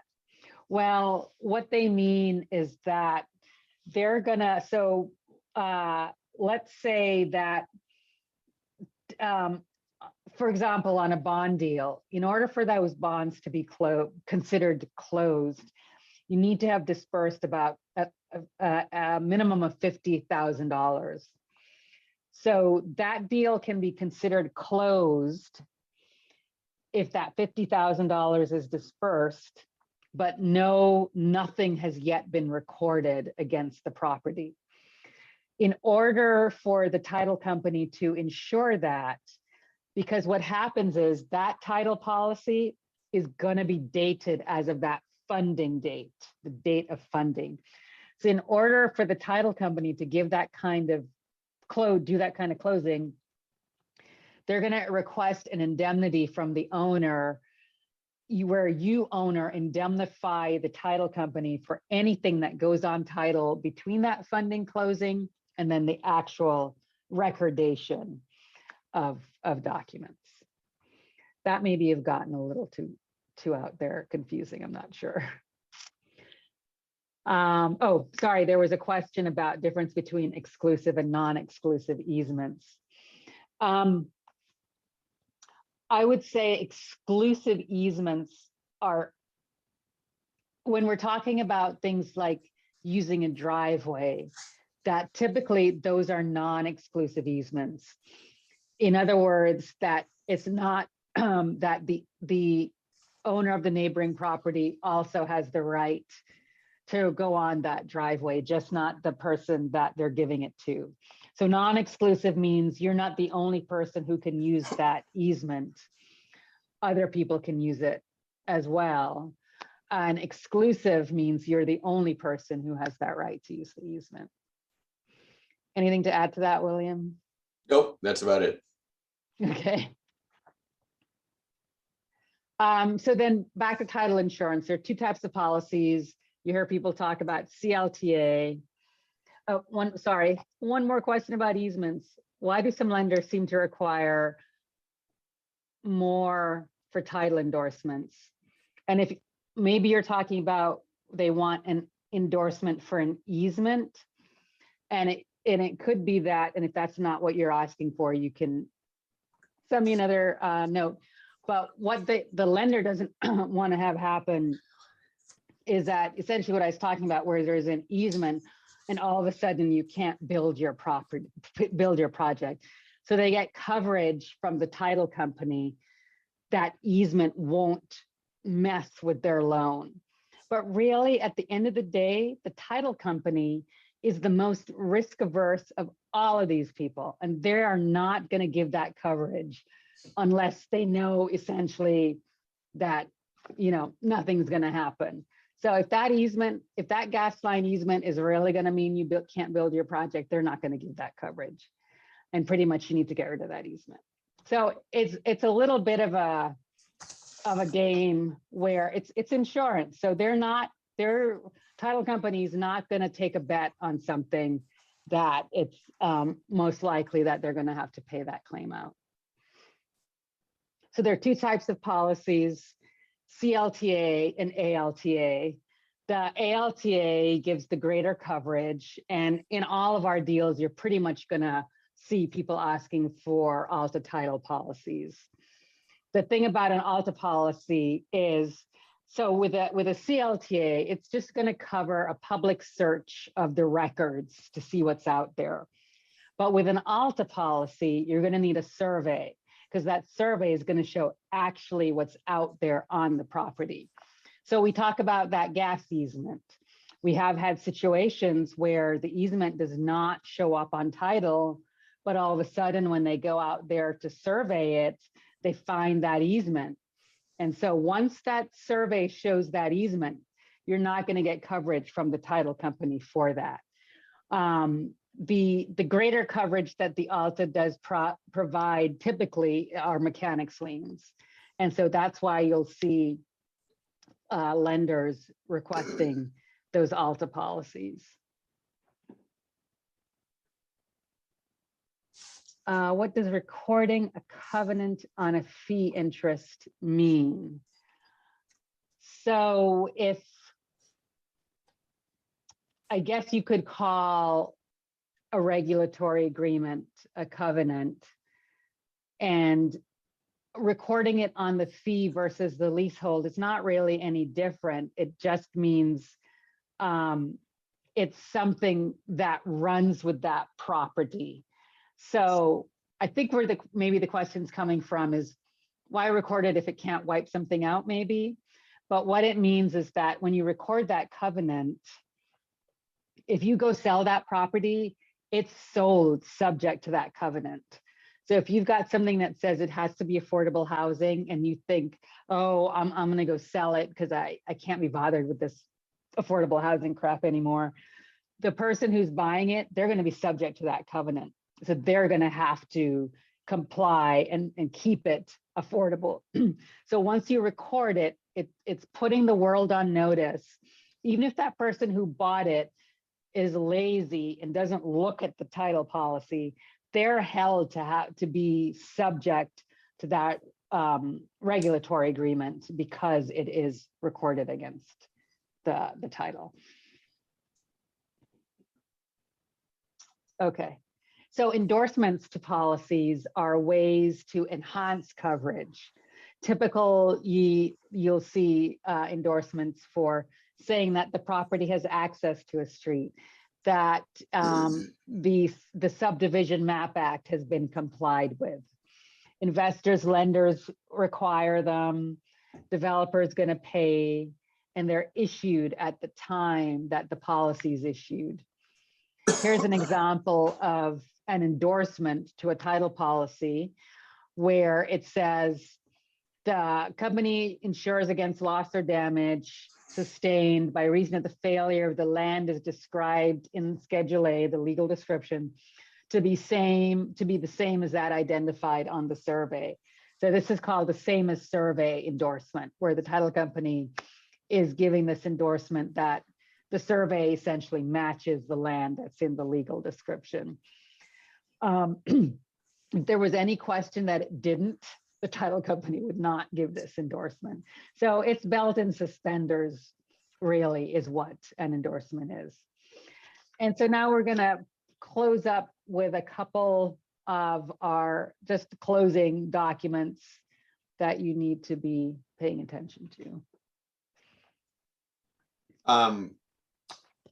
I am going to tell a quick story here, and we'll still, I'm still confident we will be done early, but all the stuff Isabel's talking about title and policies and all that, all those issues. Here's a real world situation that happened last year, which is we had a 9% tax credit deal. Our borrower was building on vacant land. They were buying it from an unrelated third party. And I think just for ease of getting the seller out of the way of this monster closing, they bought the land before the rest of the construction closing. So we had to have like a little mini closing of just this acquisition loan, or not even a loan, we paid cash. And the survey hadn't been done yet. So we buy this land. I don't know if we got a title policy because we were closing like, pretty soon thereafter with the construction debt. And the surveyor goes out there and he sees a pipe sticking out of the ground. And he says, well, my job is just to draw what I'm seeing here, and I'm seeing a pipe. So he puts it on the survey. And that leads to a bunch of screwing around with the title company, trying to figure out like, well, what the heck, like where is this, our property has a pipe that clearly is serving somebody else's property. Where is the easement that grants this right for this pipe to be here? So we go back to the title company. We keep asking, like, did you guys miss something? Is there, what's going on here? Nobody can find any record of an easement. But while the surveyor's out there, the neighbor comes sauntering over and says, oh yeah, that's my pipe and that's my sewer line that cuts across this property. So that wasn't great news to hear. But we have no easement in existence. So what we're trying to do is close our deal and be a relatively good neighbor. So for the first thing we do is similar to Isabel's gas line, is we figure out, like, where does this line run across our property, and can we reroute it around our building, which is what we had to do because the way it was currently in existence was like right in the middle of everything. So the architect and the engineer say, yeah, it's no big deal. We can just, scooch it around the corner of the building. That's no big deal. So in an effort to try and be nice to the neighbor, we say, look, we're about to encumber this property with millions and millions of dollars of debt. You really want your easement ahead of all this debt we're just about to put on this property. So why don't you sign this short and sweet easement now? We will record it. Then we will have our big construction loan closing. So by definition, your easement will be ahead of all these other things, and your easement will not be wiped out if we ever get foreclosed.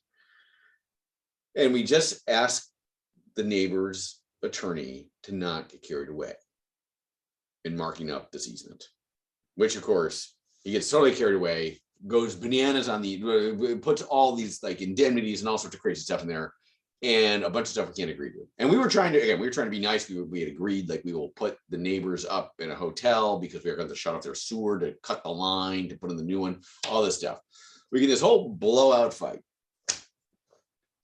And they're insisting on this over the top easement on the theory that they feel like because their line was already cutting across our property, they had some kind of legitimate claim to be there, like through adverse possession or some kind of right, even though there was no easement, but they were in a stronger position than we were. So they were like, we want to be protected. We're not going to give in on any of this stuff.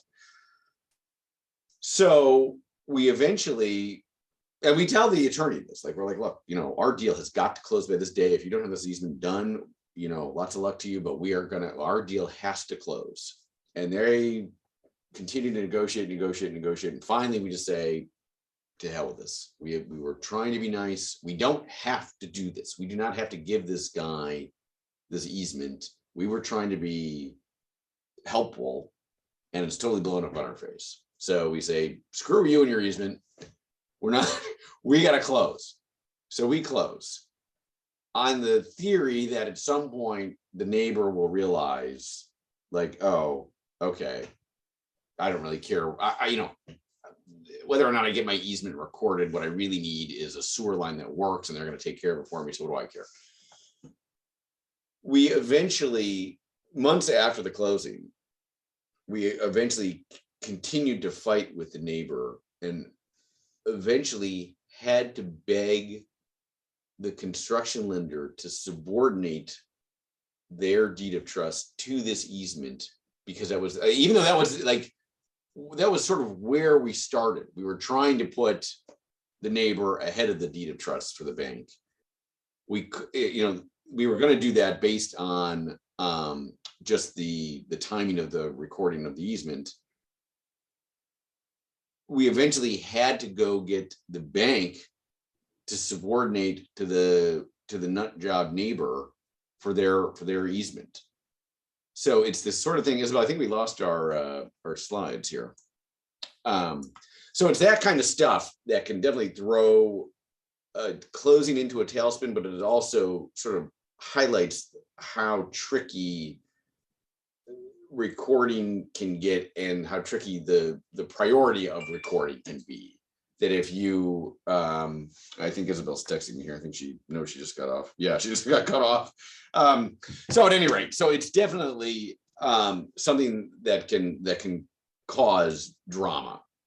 It shouldn't be that complicated, but it can be. So let's, as long as our PowerPoint is back up, let's keep moving now. Okay, so moving on. Isabel, if you're back, or whoever's up there, if you could move the slide, please.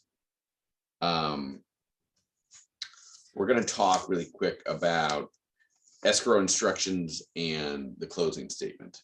This is about as close to the closing as you can be. So at this point, we are almost there. You can just about taste it. The escrow instructions are going to set forth what exactly is going to happen when all these documents and all this money show up at the title company. So the instructions are really a mechanism just to implement the deal, but they're also sort of the last chance to figure out, does somebody not understand how this deal is working? Because you're going to see on escrow instructions what people think their recording order is. Now, two things that are real progress in life. One is people have evolved over time to know that the signature block is hard. So people have come to realize, like, we got to get the signature block out early so everybody can have the correct signature blocks right off the bat. So the first draft of documents have the correct signature block. That's a huge win. It cuts down on the number of changes we have to make. The other thing that has totally helped deals is the idea that people have said, okay, we need to see a recording order early rather than later. So typically what happens is, fairly early on in a deal, the borrower's attorney will send out, like, here's what we think the recording order is going to be. So everybody can see, oh, they're ahead of these other people. That's not what I thought we were doing. The escrow instructions, even like, let's say everybody fell asleep, nobody ever asked for a recording order, nobody ever set one out. The escrow instructions are going to show us that, because this is all the lenders and the borrower telling the title company, here is exactly what you are going to do with these documents. Here's the order you're going to follow. So the title company is going to look at all those instructions and say, you guys are screwed up. This doesn't make any sense, because somebody's saying they're ahead of the bank and the bank's saying they're ahead of everybody. What's going on here? So it's definitely going to cover where money is going, who's sending it in, where it needs to get to, and what the recording order is going to look like. Then it's going to do some other stuff too. It's also going to talk about, like, okay, well, here's where the documents need to go after the fact. But the guts of the escrow instructions are showing money coming in, money going out, and what's the recording order look like. So then, Isabel, if we can go one more slide, please. The closing statement is a subcategory of the escrow instructions. So this is going to be attached as an exhibit to the instructions, but this is a separate piece of paper that the title company prepares that shows money coming in, money going out, and how all the money is spent. This totally requires review, because this is where, like, you've had all these people on all these conference calls, most of whom don't care about anything other than the closing statement. All of a sudden, this is the thing that matters, because this is where everybody knows that they're getting paid, but also this is how we thought the money was flowing. So if we look at our little sample, I'm hoping everybody can see this. This is showing up at the very, very top. It says new first loan from Bank of America, 68 million bucks as a credit. That's showing money coming in to the borrower. And then it shows a little bit further down, investor contribution of 5 million bucks. Right off the bat, this seems a little suspicious, because this really should just be showing an initial capital contribution, and 5 million bucks is a big one. So it seems like these numbers are off. But if you go all the way to the bottom, you will see that this is, like, definitely wrong, because if you see down at the bottom, due to borrower 72 million bucks, that means if we were to close based on this closing statement, $72 million would be handed over to the borrower. Now, as the borrower's attorney, I would say, let's sign this thing and close tomorrow and I'll, head for Mexico. But there's no way this is right, because really what this needs to do is show up at the top where it says new first loan from Bank of America, 68 million bucks. As a credit, it also should on the debit side probably show you're actually getting none of that money right now, or you are only getting a little initial draw of whatever. You're not, the bank is not dumping in 68 million bucks, handing it over to you today. So what you want to see is money coming in, how it gets spent, and what's left over at the bottom. I mean, the only way this could be any worse would be at the bottom where it says due to borrower. If it said due from borrower 72 million bucks, then we'd really be screwed. But this is basically showing you how all the money gets spent. So what do you need to actually, now there are times in life where the bank isn't going to fund, the subordinate lender is telling you they're not going to fund for some reason, and you actually do need to come up with money to close, which means the borrower is putting money into the deal to just get things done. So this definitely requires time and attention because it's never right the first time. Right? There's just too many moving parts. First of all, the poor title company has not been told half the information they need, so they're screwing around doing the best they can, and all these numbers just keep changing and changing and changing to the very last minute. I think we may have a question here. Yeah. Have you ever seen a lender waive title insurance requirements? Well, that depends. First of all, it depends on the lender, and it depends on what is being waived. So I doubt you would ever get a lender, like a first lender, like the senior lender, like the bank, to say, I don't need insurance. A junior lender who is pretty low key might be willing to say, I don't really care. We're so far down the, the recording order. It's just not like that. Every once in a while happens. The idea of like talking a lender out of a specific endorsement, that might happen. Like if you look at this, there's one, what do we got here? So we got some endorsements for about $1,000. There's one for 6,800.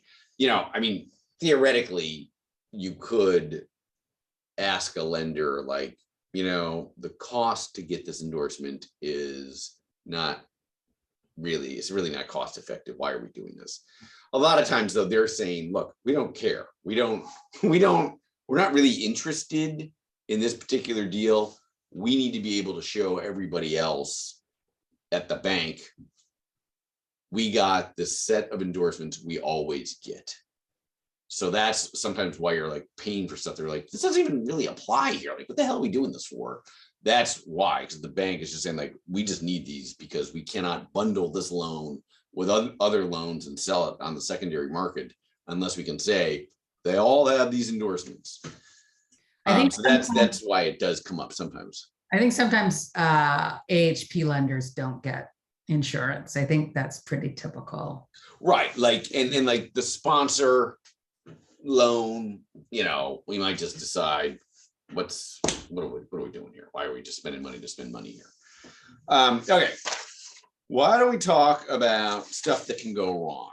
So in a tax credit deal, you have a deadline that matters. You cannot move it.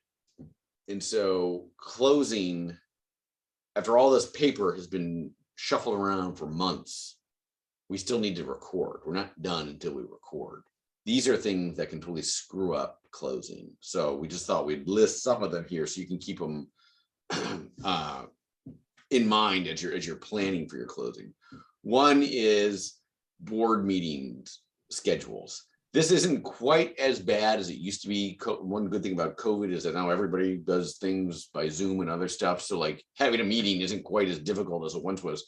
This can be a big issue though, if you're talking about a public agency needs to have a meeting. For example, if they're told they have to sign some subordination agreement that they never knew about, that might require a trip to the city council. That might throw off your entire closing if we can't close until the thing's approved and the meeting's not happening until like, the day before we can close. Good standing certificates are issued by the Secretary of State, which says that these entities are in good standing with the state and can actually sign contracts. It's a easy thing to get, but it's also an easy thing to screw up. If you fail to file your annual filings with the Secretary of State, you won't be in good standing. It can also happen with the franchise tax board. If you're not paying your taxes, they'll eventually tell the Secretary of State, you can't get a good standing certificate, you can't close without it. And the issue really is trying to time them so you don't get them too early in the deal, because people think they're stale after 30 days. They want it dated within 30 days of the closing, but you also don't want to wait too long and then not be able to get them out of the Secretary of State because they're backed up or whatever. Insurance documentation is always trouble. And we're not talking about title insurance so much as we're talking about like general liability, property insurance, that sort of stuff. Like the contractor tends to flub it the first time they go to name the lenders. The sponsor, the borrower's policies might not have the lenders correctly. That sort of stuff can definitely throw off a closing because you're waiting on other people to deliver stuff. Same thing with the investor due diligence items, like the survey and the phase one. This is other people who may not appreciate our closing deadline sort of taking a little too long doing their tasks. A lender's lead time for funding can definitely cause problems based on the logistics of a public agency signing a document and then being able to get the money to the title company. And again, part of the issue there might be the public agency saying, borrower, you need to sign first because we can't route this for the city manager's signature until you do it. So you got to do it. Then it's got to get over to City Hall. Then they finally get around to doing it. But then they still need like 5 days to cut the check or whatever it is. That kind of stuff can totally screw a closing if you've already burned through all the time you have, right? So, I mean, you would want to know that. You want to establish, fairly early on, like how difficult is it for you to get money where we need it? Third-party signatures on all those assignments we talked about. Again, the contractor is about to start work. He's probably going to be pretty quick on the draw in terms of getting his assignment over. The architect, on the other hand, she may be like, I did my work months ago. Who the hell are you? Usually they still need to get paid, so they're still hanging around. But third parties who don't appreciate your closing deadline, they're the ones you got to be worried about because they're the ones that can fall through the cracks and then not tell anybody that they went on vacation. So the county recorder can be your enemy, meaning they are looking at all these documents that you're trying to record and they are going to go through it and make sure everything's legible, that the names are correct, that the notaries are attached, all sorts of stuff that can totally derail your closing for little foolish mistakes. Not really, it's one thing to like have your deal implode because of a CEQA issue or a prevailing wage issue, but to have, to blow a deadline because we had everything signed and the county recorder didn't like the look of our document is a total bummer, and it happens a lot. The county recorder office times, again, that they have specific times they will accept documents. So you don't want to be so close to your closing deadline that you are worried about, can we actually make it over to the county recorder's office? And are they open that day? All these things we have witnessed, and it's not pleasant. And the title company also is going to essentially try to short circuit any trouble with the county recorder's office by looking at the documents themselves. So again, they're typically going to want a day or so for the documents to come to them. They look at them before they release them to go to the recorder's office, just so they can make sure, like, oh, did somebody miss a signature? Is the notary stamp smudged or whatever, that kind of stuff. So you sort of have like this multiple review before you even get to the recorder's office. But even then, the recorder may say, I just don't like this. Those are all terrible results because, again, if you're up against a deadline, you can't have your deal crater because of that stuff. Okay, just really quickly. I can take these last two here. What's that? I can take these last two. Okay. So we just wanted to close the loop when William talked about property tax exemption earlier as a source. You know, it's something that you get to after, essentially after you've closed on your construction loan, then you're going to start looking into getting a property tax exemption for the project. And it's a source because it means something that you don't actually have to pay. And so the exemption, also called a welfare tax exemption, comes out of section 214G of the California Revenue and Taxation Code, specifically for affordable housing projects. And you have to go through both the Board of Equalization at the state and the county assessor where the property is located. The BOE is looking at the entity and the county assessor is looking at the property. And in the time that William and I have been practicing, it's the reason why you now see LLCs in partnerships is because the legislature now allows an LLC with a 501c3 as the sole member, or with another or with a government entity or another 501c3 to qualify for the property tax exemption. It used to be that we used to create separate 501c3s for each deal. Now we can just use an LLC. That entity can qualify for the property tax exemption. So you get from the Board of Equalization, you're going to get your OCC for your sole member, you get it for the LLC, and then you get your supplemental clearance certificate for the limited partnerships. And then you've got to file all these forms. And I think that's where we wanted to end, William. Anything to add? Just that the property tax exemption is a pain in the neck. And it's not, like, assessors are not necessarily the easiest crew to work with. So getting your OCC at the BOE level is pretty straightforward.